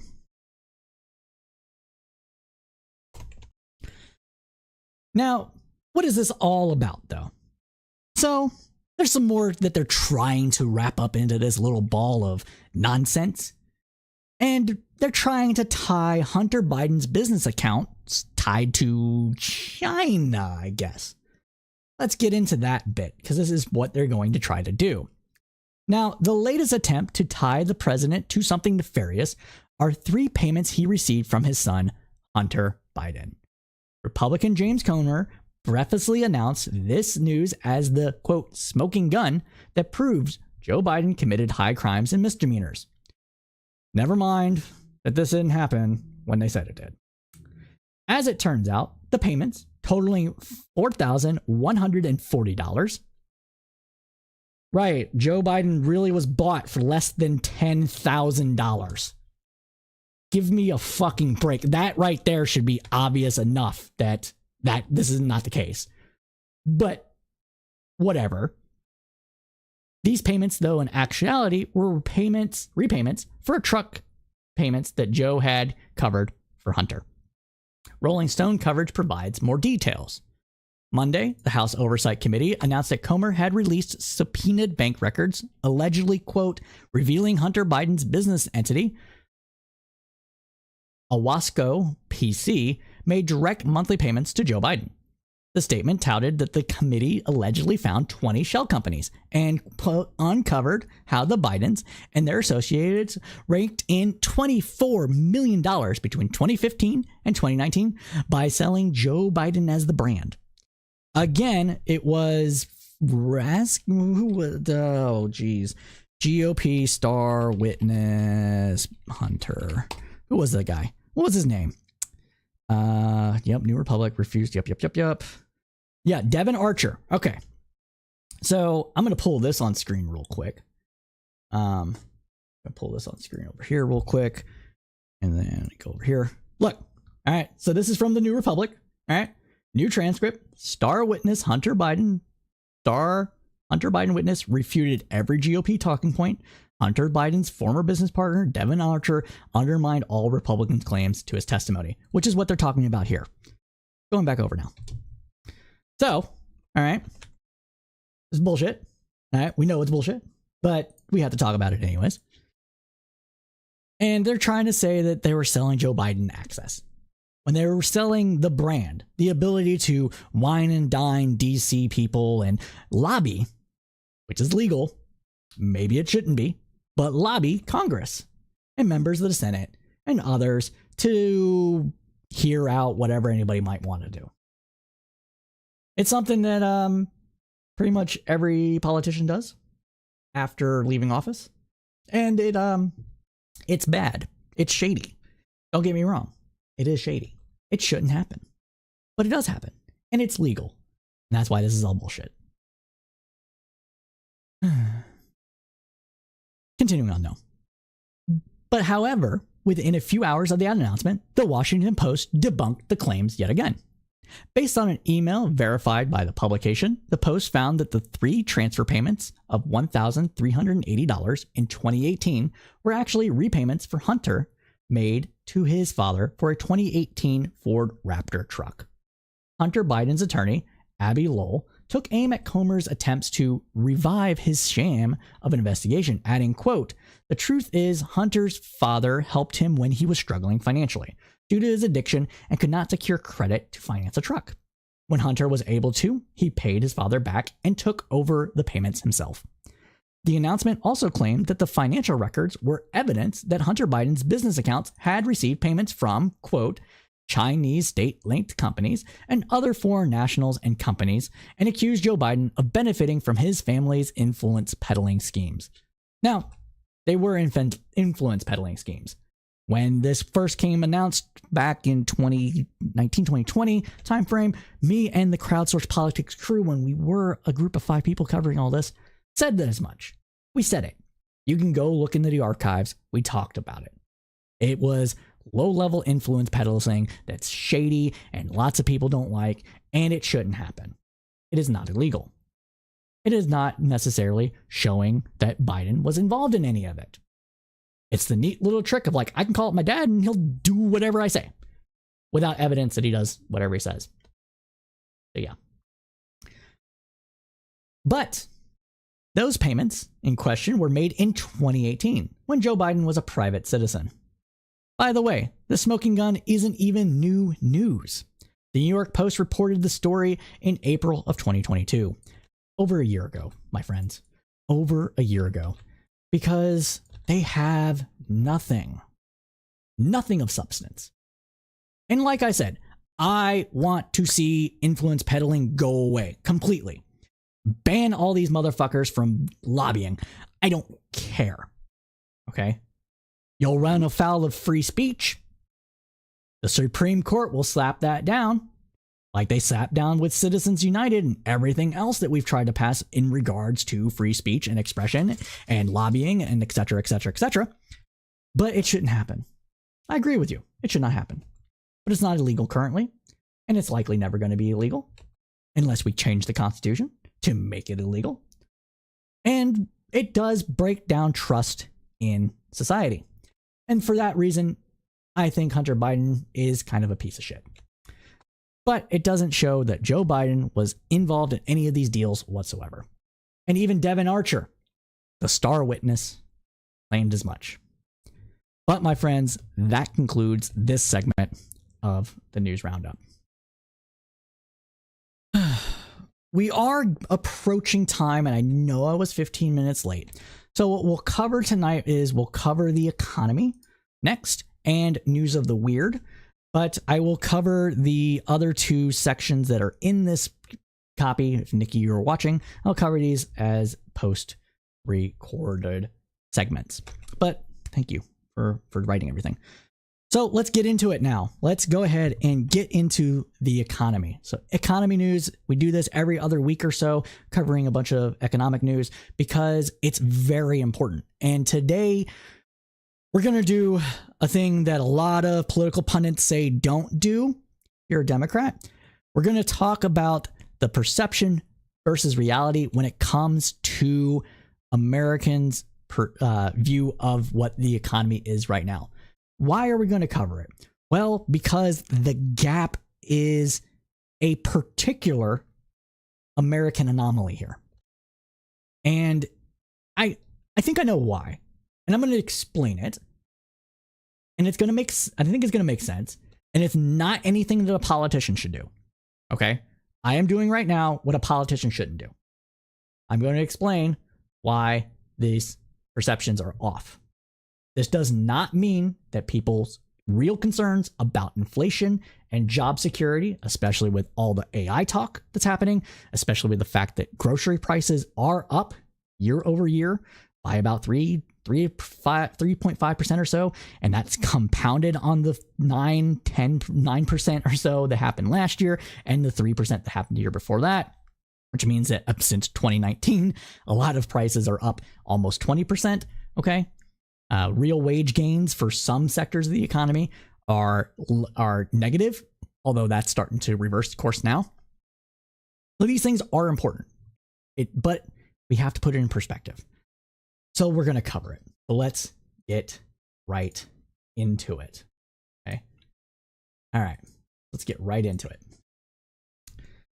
There's a phenomenon happening that highlights a disconnect between the current state of the U.S. economy and America's perception of the state of the economy. We are going to pull over this image here real quick. Okay. This comes from the Financial Times, and I ripped this from a Facebook friend, so that's why it's going to be in vertical format when we talk about this, but let's go ahead and get over to it. Whoops, that is not the right one. That is the next section. All right, so what do we have here? Well, this are graphs from the Financial Times going over consumer confidence, actual levels of consumer confidence, versus what we would expect based on a handful of economic indicators, such as GDP, CPI, inflation, real wage growth, etc. Okay, and what we see here is the red line in each of these graphs are where these citizens, these people around the Western world are at, and the blue line is where we expect them to be based on a handful of metrics that actually track it pretty closely. As you can see on this chart, America has a great big gap between what is expected, which is the blue line, and the actual economic sentiment. It is roughly a 10-point gap, okay? But for France, Germany, and the UK, using the same metrics, even though, and this needs to be known, inflation's worse in the UK, inflation is worse in Germany, inflation is worse in France, they pretty much track almost directly with where actual consumer sentiment is. And there's numerous reasons for this that we're going to get into. So let's go back to here real quick. We are going to now read from an article posted on Substack called The Asymmetric Amplification and Consumer Sentiment Gap here. This has been a great breakdown of where some of that sentiment gap is coming from, why it is polarized, and among other things. And this is by Ryan Cummings and Neil Mahoney. So shout out to them. They created this in November 13th, just before Thanksgiving holiday. Kudos to them, but we're going to read it here to share with y'all. Please, if you do Substack, go give this a like. It's only got 11 so far. There's only one comment, but this is a great breakdown here. All right. We're not going to do that yet. All right. So a puzzling feature of the current economy is the mismatch between strong economic fundamentals, low employment, easing inflation, and strong GDP growth, and gloomy consumer sentiment. In this post, the authors provide one contributing factor, which they refer to as asymmetric amplification. While both Republicans and Democrats view the economy more favorably when their party is in control of the White House, the magnitude of this partisan bias is roughly 2.5 times larger for Republicans than for Democrats. Adjusting for differences in degrees of partisanship closes 30% of the gap between predicted and observed economic sentiment, while still leaving a meaningful portion of the gap unexplained. So what does that mean? Long story short here, Republicans are louder cheerleaders for their team and louder detractors for their team when things are not going their way. And this should be obvious to everybody. If you paid attention at all to politics prior to 2016, you saw that people among Republicans, as soon as President Trump got into office, it was before he got in office, it was like December, they thought the economy was already improving. Nothing had changed yet. Nothing. So consumer sentiment has diverged from fundamentals since 2020. The University of Michigan's Index of Consumer Sentiment is a widely sounded barometer of consumers' economic views. Each month, surveyors ask a national representative sample of approximately 600 Americans a range of questions about the economy. The Index of Consumer Sentiment is based on the responses to 5 questions, covering current and expected economic conditions for the president's family and the country as a whole. These respondents are quantified and aggregated to create an index, with earlier values indicating more positive sentiment. In recent months, the indexes has been stuck in the 60s, a range it last consistently occupied during the global financial crisis. Say what is going on with stuff happening right now, we are nowhere close to the Great Recession in terms of economic activity, job losses, debt levels, etc. Prices go up, people start to lose their shit. But this gap, this in the 60s, it doesn't make sense. It doesn't. Okay. This isn't to say, again, I am going to constantly say this. No politician should talk like this. One, if you're a politician, don't follow me. Let me say this stuff. Let the people come for me. I'm not running for office. Okay. 2, this does not mean that inflation doesn't suck. This does not mean that you're not struggling. You are struggling. You may personally be struggling. Okay. I get that. We have a bifurcated economy. If you're in the top 40% of income earners, chances are you're doing very well comparatively to 2019. If you're in the bottom 60 of income earners, chances are that you are doing worse off. If you didn't change jobs during the pandemic or shortly thereafter, not even industries, just jobs, chances are you saw a pay decrease in real terms. Your purchasing power went down in real terms between 2021 and 2023. If you did change jobs, not industries, just jobs, or whatever that case may be, you saw a real wage increase. That means your purchasing power, all right, your purchasing power, the money that you made, went up by 10% on average. People like me that changed jobs and industries to an extent saw as much as 30% increase of wages compared to 2019. So, bifurcated economy. It sucks for people on the bottom. It sucks more for them if they're renting. It sucks more for them if they weren't able to secure a house to buy between 2020 and 2022.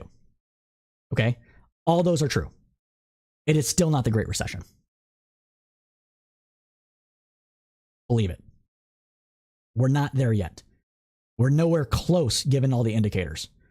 And because of the demographics, we might never get there. Well, I mean, we'll get there, but it's not going to happen soon. You know what I'm saying? But let's continue on. Since 2020, these models have been broken. As the figure below shows, a simple model that uses the inflation rate, unemployment rate, quarterly stock market returns, and consumption predicts that consumer sentiment should be roughly 13 points higher than the observed value. Analysis by the economist shows an even starker gap. Data and code to produce all this analysis in the post are available here. So here's that chart. So you can see the, again, observed sentiment, predicted sentiment. So they reverse the colors on this one. Observed sentiment is, going chugging along. This is 2018. Falls off a cliff due to the pandemic. Let me move myself here. All right, due to the pandemic, and then look at that gap, predicted versus real. So again, this doesn't make much sense. So Republican sentiment is more sensitive to politics. Shocker. In addition to providing an aggregate index of consumer sentiment, the University of Michigan also provides sentiment indices by party affiliation. That is, it reports sub-indices for how Democrats, Republicans, and Independents feel about the economy. The overall measure is weighted average of these sub-indices. In other words, the data is slightly massaged to weight the indices based on the number of respondents versus the actual population. So if you have like 200 Democrats respond and only 50 Republicans respond, the Republican sentiment is going to be weighed more heavily versus the 200 to bring it more in line of the 25%, the 25, 25, 50, or is it 40, 40, 20 makeup of the American populace when it comes to party affiliation. Easily said. Now, in the graph below, though, they plot the differences between consumer sentiment predicted using basis model and what Democrats and Republicans actually report. Economists call these differences residuals. When the residual is 0, the model's prediction of consumer sentiment perfectly matches what we observed. When it is positive, Democrats or Republicans are more buoyant about the state of the economy than the model's predictions, and vice versa when it's negative. The graph also has 3 vertical lines that show when control of the White House changed parties. All right, so we got the Democrats on the blue line, the Republicans on the dotted line. You have this kind of matches up. There's still this gap. All right, 2008 is this gap. Yeah, the Republicans think the economy is doing better in 2008 than Republicans.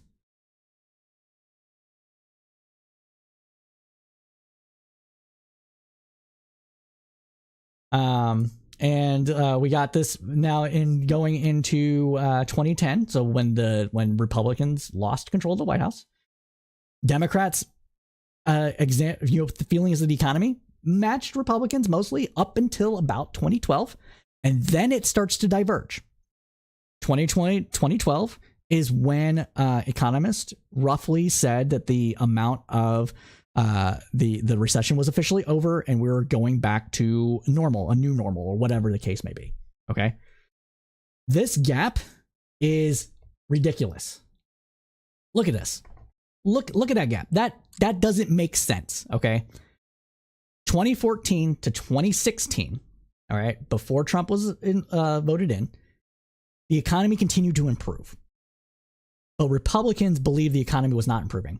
And all the numbers that were being reported by the Department of Labor and the Department of Commerce were fake. Fake news is what they called them. Trump called it fake news. All right. And 2016 happens and the sentiment reverses. Like, Republicans go through the fucking roof. They are at negative 40 in 2016 prior to the election. They go to positive 20 after Trump is inaugurated. How does that make sense? It doesn't. Okay. That is what? We go from negative 40 to positive. That's a 60-point swing. Democrats, for their part, drop roughly. We go from 20 to negative 6.2. So we get a 26-point swing. So Republicans, generally speaking, are twice as likely to view the economy negatively or positively, depending on who's president, to compare to Democrats. And the economy wasn't bad in 2016, right? So the negative sentiment here doesn't make sense either. But the level of the positive sentiment, that 60-point swing, that is dumb. Extremely dumb. And it just got worse in 2020.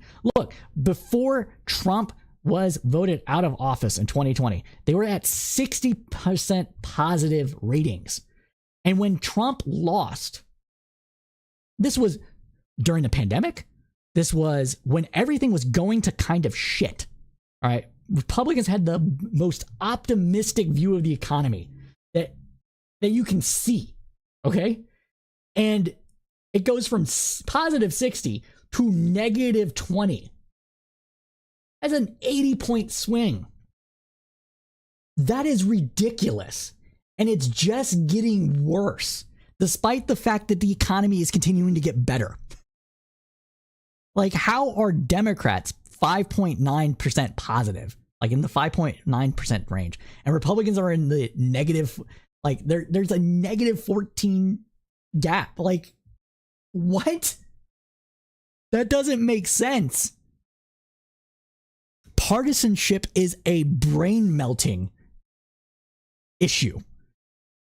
And it seems, based on this data, that it is worse for Republicans than it is for Democrats. It's bad for both. Like, really, the sentiment should be like, economy's doing pretty good right now. Maybe, you know, inflation sucks and that's really bad. And I'm spending more money than I want to, and it's harder for me to save. Like, those are all fair, okay? You can be on the one hand, I have a job, I have a job. Maybe it's not as secure as I'd like it to be, but I still have it. There's no likelihood of me getting laid off anytime soon, yada, yada, yada. And still think the inflation sucks. That's where I'm at. Inflation sucks, okay? I'm not saying the economy is the greatest in the world, because it's not. As prices are continuing to go up, we still have issues with labor force. But it is not negative 40. Like, the most I would accept is negative 10 on this. Like, no. It doesn't make any sense. I'm sorry. Partisanship is stupid. This level of partisanship is just dumb.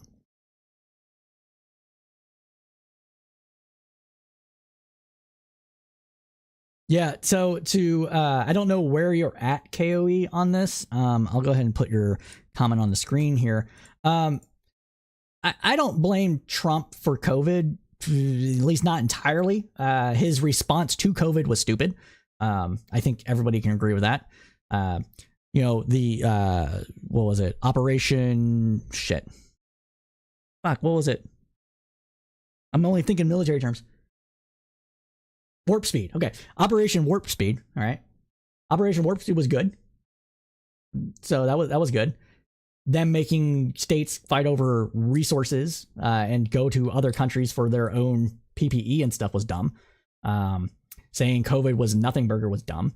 You know, not promoting mask wearing was dumb. Not telling people, hey, social distance and, you know, maybe not go to the bar was dumb. Saying the COVID would be over in 2 months was dumb. Like, all these things were dumb and made the situation worse. Led to more people dying. But you can't blame all the economic impacts that happened with COVID on Trump. I'm not trying to. So you're right there. But that is what it is. And as to your other comment, I'm not even sure. To be honest with you, I'm not even sure we had a recession back then. I think it's been revised upwards to a positive 1.1% from negative 2% to or negative like 1.8%, whatever it was. The negative GDP growth it was very minor. It wasn't very good. It wasn't very big. So it's less than 2%. I think. I think it's been revised upwards to a positive 1% or just under 1%. Not great, mind you, not great, but still not necessarily a recession anymore. But I do agree with you that unless there's more rate hikes, chances of a 2024 recession happening is extremely low. And this is because of demographics more than anything else. We're in a Goldilocks zone, people, which I'll talk about later in the segment once we wrap it up. But please remind me to talk about the Goldilocks zone so we can talk about it. Anyways, we need to continue on, though, because it's already 9:03 and my dogs are already late to their walk. So let's continue on. Now, the figure shows the well-known pattern of partisanship in consumer sentiment. When a Republican president is in power, Republicans are more jubilant about the economy than predicted. and gloomy when they're not, right? When a Democrat is president, these dynamics are reversed. Democrats feel better than, and Republicans feel worse than predicted based on economic fundamentals. However, while the respondents of both parties exhibit partisan bias, the magnitude of their biases is not the same, as we just discussed.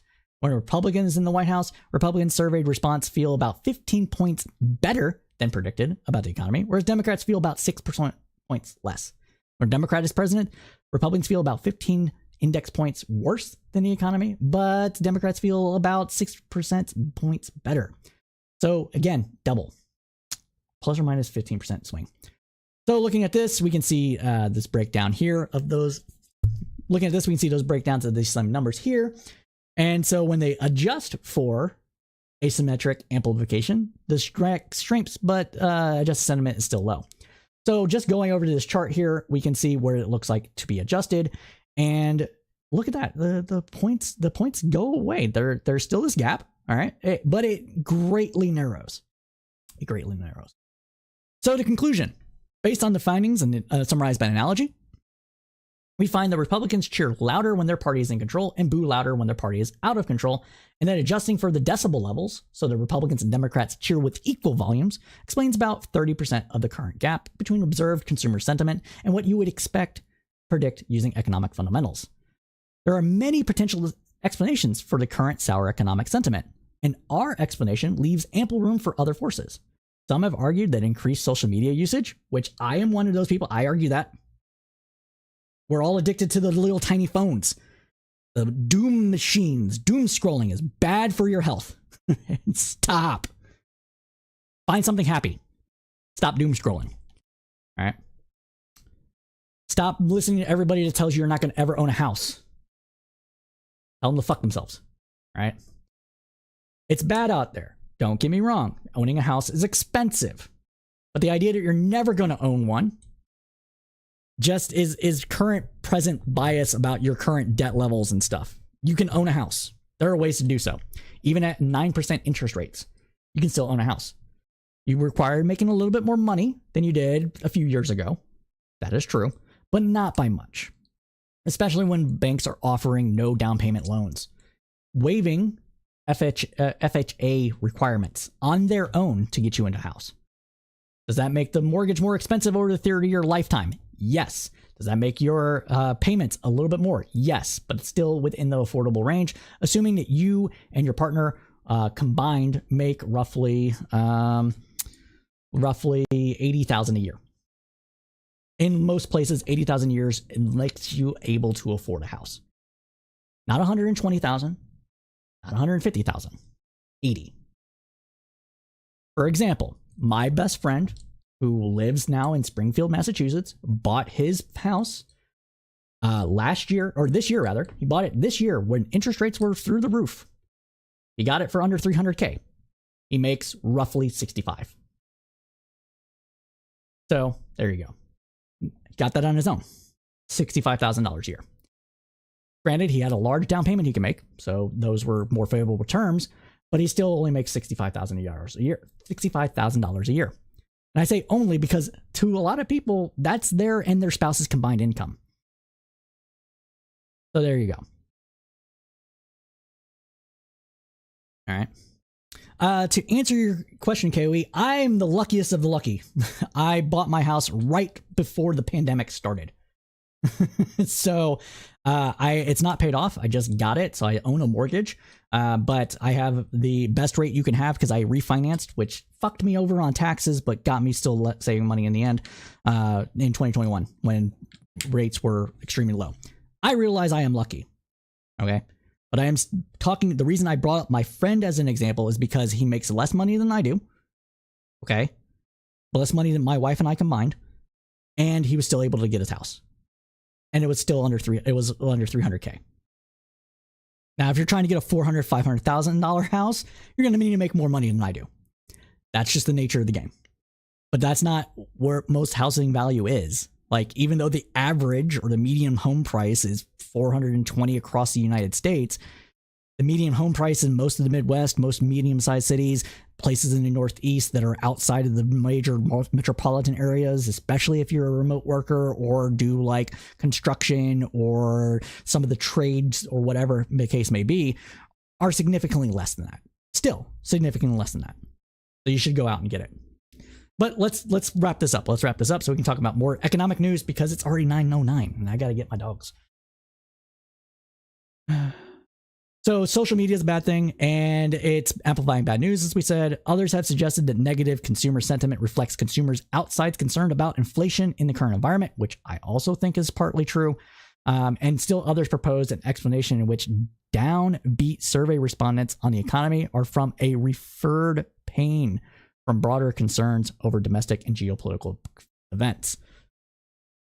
So what that means, to kind of summarize that means basically is that they feel that the economy is in a worse shape than it is because of other factors that are going on in the world that are influencing their opinions about the economy itself. Personally, and then we can take this back to the main screen here now. So personally, what I believe is the primary issue here, is the fact that prices are up. In some instances, they're up double they were 2 years ago, 3 years ago. Right? For example, I am a soda consumer. Okay? I drink too much soda. I am probably going to get diabetes. That's how much soda I drink. I realize that it is a problem and I am trying to cut back. But because I drink so much soda, I intimately know what the price of a case of soda is. Prior to the pandemic supply chain crunches and prior to 2023, a 12-pack of soda was roughly $4.50. It is now $7.50. Roughly. In some cases, you can get it for $8. And in convenience stores, which are more expensive, it's $9. In CVS, I think it's $12 for a case. So if you're buying from CVS, you're just overspending for no reason, for example. And these are Texas prices, so they, your mileage may vary. But the point is that soda, for a case of soda, when not on sale, basically almost doubled in price. All right. You had issues with eggs. Eggs were, I don't know how much they were a dozen because I barely eat eggs. I'm not very much of a breakfast person, and I don't really eat them regularly. But I know that eggs had a shortage due to having to cull herds or flocks, or whole flocks of chickens due to scares of avian flu. So millions of chickens laying hens were egg laying hens were cut short due to that. The meat couldn't even be sold, so that's a loss to the farmers. Insurance payments not included, and that made the price of eggs triple. Now it's since come down, but it's still up. So I get it. Okay. Chances of prices coming down though, small. And if we do see a decrease in prices for many goods and services, it will be very small. So we have a small chance of prices coming down, and in that price coming down, even less than what you want. Now, you can hasten this process if we went on not a general strike, but a generic buying spree. Buying, so the soda example, okay? A soda for generics were anywhere between, for a case or a pack of 12, anywhere between $2.50 to $3.50. So for a case of generic soda. HEB brand. Love HEB. All right. They did not endorse me, but I will endorse them. All right. A case of soda for HEB brand is currently $4.50. So if everybody just collectively decided to just buy generics for a few months, the prices for the regular stuff would come down. Would it be permanent? I don't know. And I really love Mountain Dew. So that's going to be really hard. But if we all agreed, if we got a nationwide only buy generic stuff for a bit, it would force the big brands to lower their prices, and that might stick. It might stick. Okay. So there's some of the things that happen with that.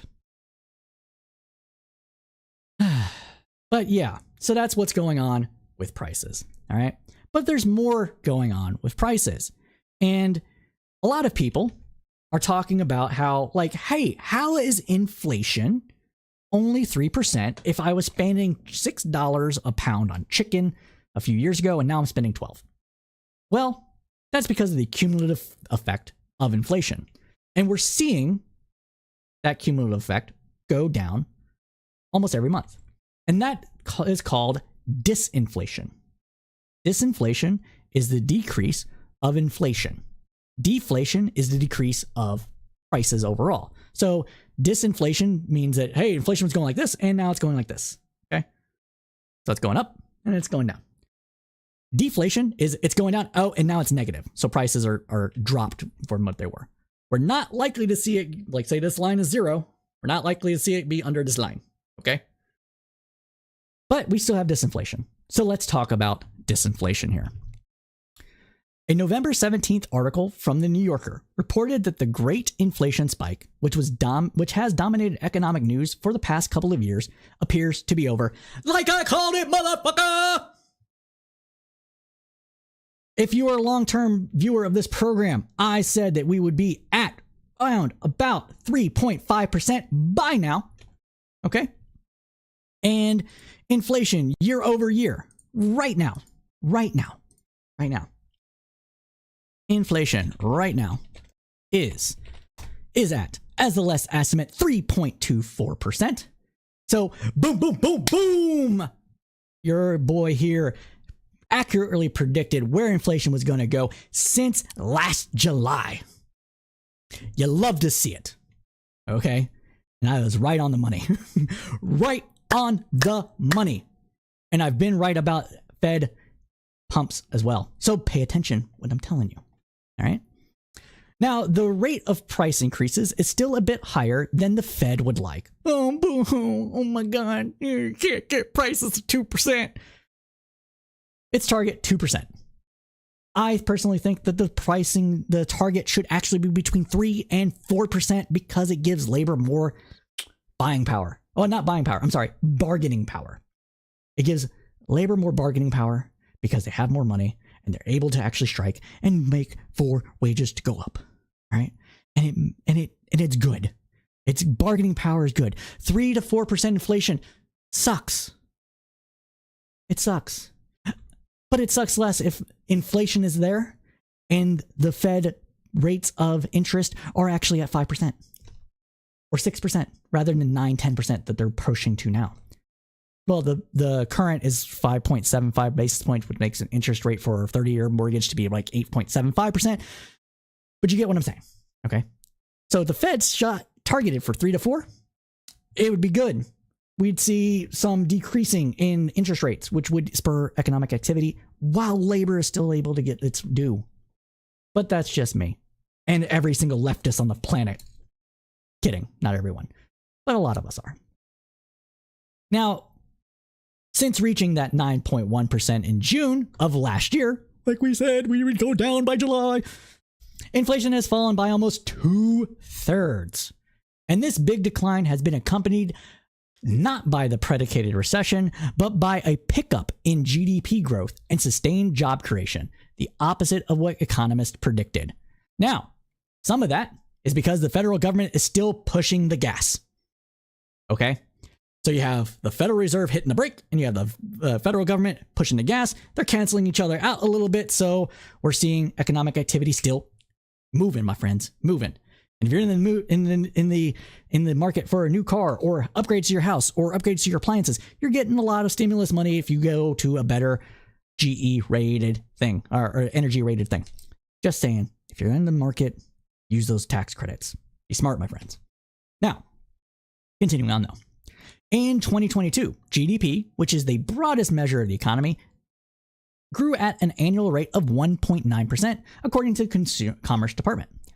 In the first 3 quarters of this year, the annualized growth rate has clocked in at 2.2, 2.1, and 4.9% respectively. Bro, that's that near 5% last quarter. That's a good one.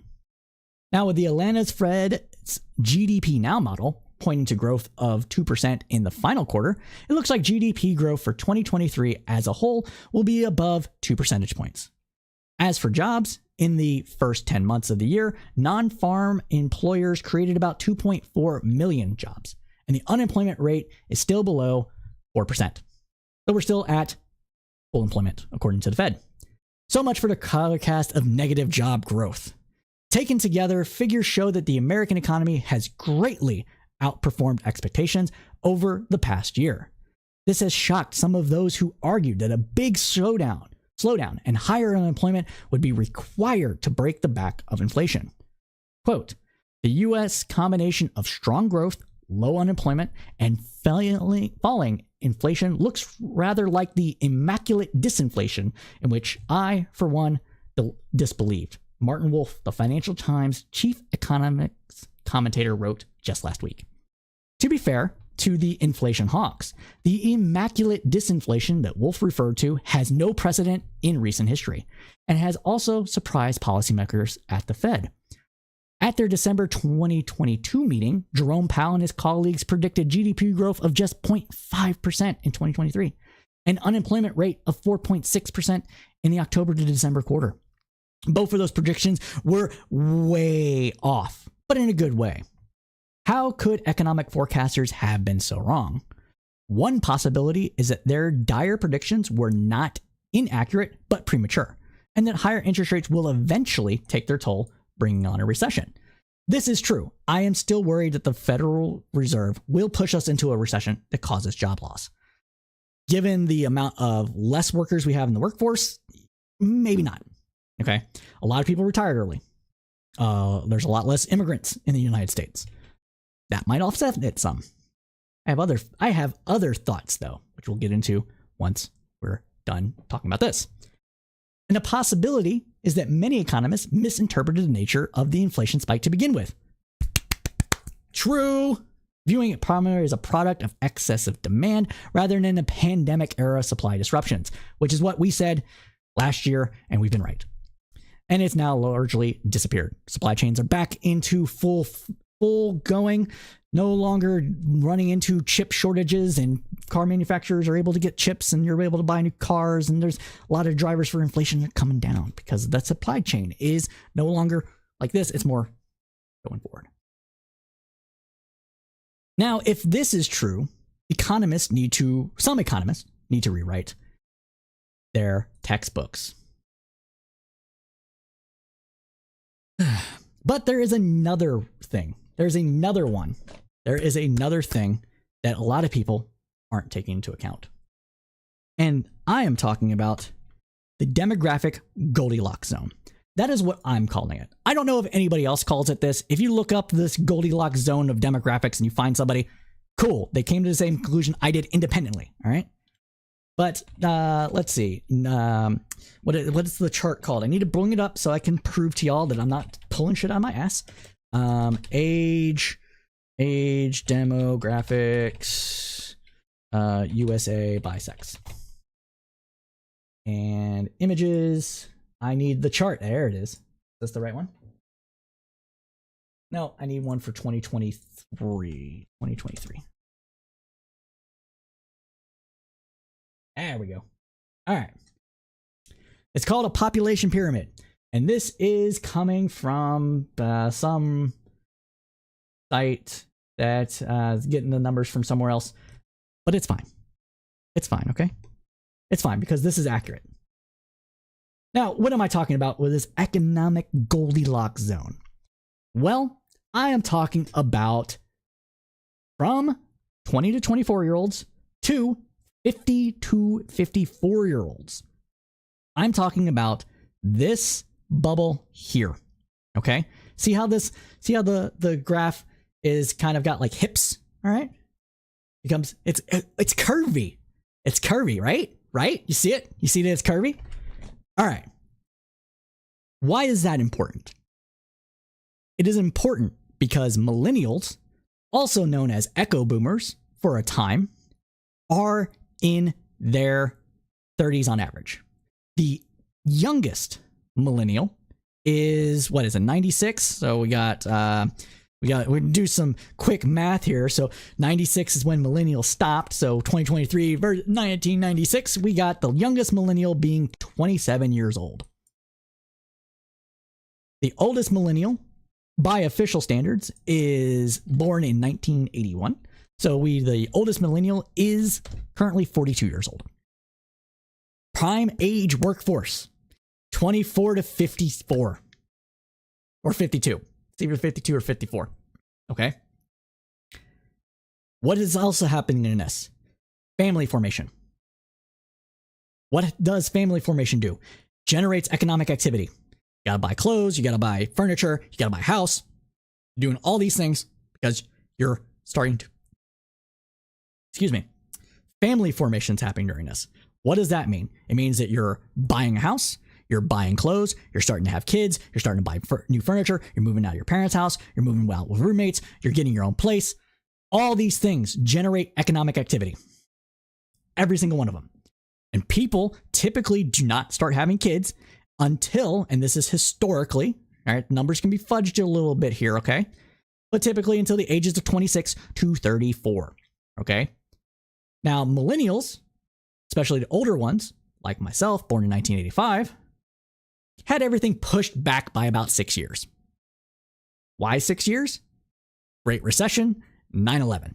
9/11, Great Recession. Great Recession delayed entries into full adulthood anywhere between 4 and 6 years because people went back to school because they couldn't find jobs. They couldn't find stable employment. They couldn't find housing, etc. That delayed us for anywhere between 4 to 6 years, depending on when you were born. Okay. So that means that millennials didn't really start entering the workforce, the vast majority of us, properly until 2014. Entering the workforce, what happens after you enter the workforce properly? You start having relationships. Typical relationship takes what? Two years or so to blossom into a love that people feel stable enough to get married. So that's 2 years. And then millennials are delaying having children until they're more financially stable. You know, generally speaking, people would have kids shortly after marriage, maybe 2 years, maybe a year, maybe 6 months. Maybe they were already pregnant when they got married. Millennials are not doing that as much as older generations, previous generations have done. They're delaying that by another 3 to 4 years. So what does that mean? You have millennials not entering the workforce until 2014 properly. That means they're not starting proper relationships until 2014, 2015, maybe even 2016. So right when Trump's getting into office. Delay that by another 3 to 4 years, you get 2020 and a pandemic hits. Delaying it a little further by about a year or so, 2 years. So that means everybody that is now in a stable position, that finally got into a stable position 10 years after graduating from college, are now entering that family formation years. You're talking anybody that is between the ages of roughly 36 or 38 or so. Me, I'm 38, okay? So you're talking anywhere between ages of 38 at the high end and roughly 32, 33. That is this curve. That's that curve. All right. That curve is going to delay a recession. Make no mistake. That curve will delay a recession just on its own. We're getting into prime age workforce. We're starting to make the most money that we'll ever make in our lifetimes. We're starting to buy houses. We're starting to form families. That's going to push everything back. Pandemic made that crash happen really quick. And now we're good for another maybe 4 to 5 years. And then things can start to slow down again. But that curve is everything. And not a single economist that I know of has talked about it. Not a one. So the next major recession, based on that curve, based on current economic outlooks, based on current labor demands, based on current labor participation rates, based on retirement rates, based on boomers, leaving the planet, all of that makes it to where we might likely, unless the Feds start raising rates again because they're stupid, okay? Unless they start raising rates again because they're dumb, delays a major recession. And unlike 2008, where everybody was leveraged out the eyeballs and derivatives were making everybody money and putting everybody at risk with contagion, those things do not exist right now. We thought they might have existed. Me thought they might have existed because of the crypto market. But the derivatives and the penetration of the crypto market to the broader economy is a lot less, like extremely less than what happened with the derivatives market and mortgage-backed securities between 2006 and 2008. So we're good. We are good. Okay. This is going to be the most positive economic outlook you'll hear from anybody, because I firmly believe that this curve is everything. It is everything. And it's just going to push up more as the years go on. People do not retire even early until roughly 55 years old. Millennials will not be 55 years old for what? What? Another freaking, what is it? 80, 82, right? 82 will not be pushing 54 for another 13 years. And they're just going to start making more and more money. The oldest millennials are going to be in their prime earning years, senior management level positions. Younger millennials, middle-aged, middle child millennials like myself are just going to continue to start making more money. That curve is everything. But my friends, I hate to say it, I have to go. We are out of time. I know you liked what you heard because you stick with me to the end, so please smash that like button for the algorithms. It really does help us out. You can follow me on Discord and get us Discord. The easiest way to get a hold of me is Discord. You can still get a hold of me at Twitter at crowdsourced poll.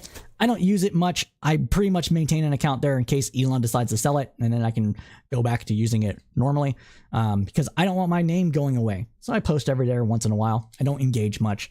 I'm costing him money essentially. And yeah, so that's where we're at. There's more economic news that we wanted to cover and some news of the weird, but we'll record that at a out of stream session. Another reason why I want to do these, probably just as segments. But thank you, Nikki Adams, if you are watching. Appreciate you watching this copy. It was very good. Gave me everything I needed to give a good recap of the news and let me pontificate with all the knowledge that I have in my brain. So thank you for doing that. And without her, this wouldn't be possible. Also, shout out to our Discord and Facebook communities. Yes, I am an elder or middle-aged, middle child, millennial. I don't know how you want to break that down. 85, regardless. Elder, millennial, sure, I don't care. But we do have Facebook, and our members in our Facebook group provide us with articles that we find interesting and present to you with news and analysis. So thank you to them as well. And like we say at Crowdsourced Politics, keep your head up through the political storm.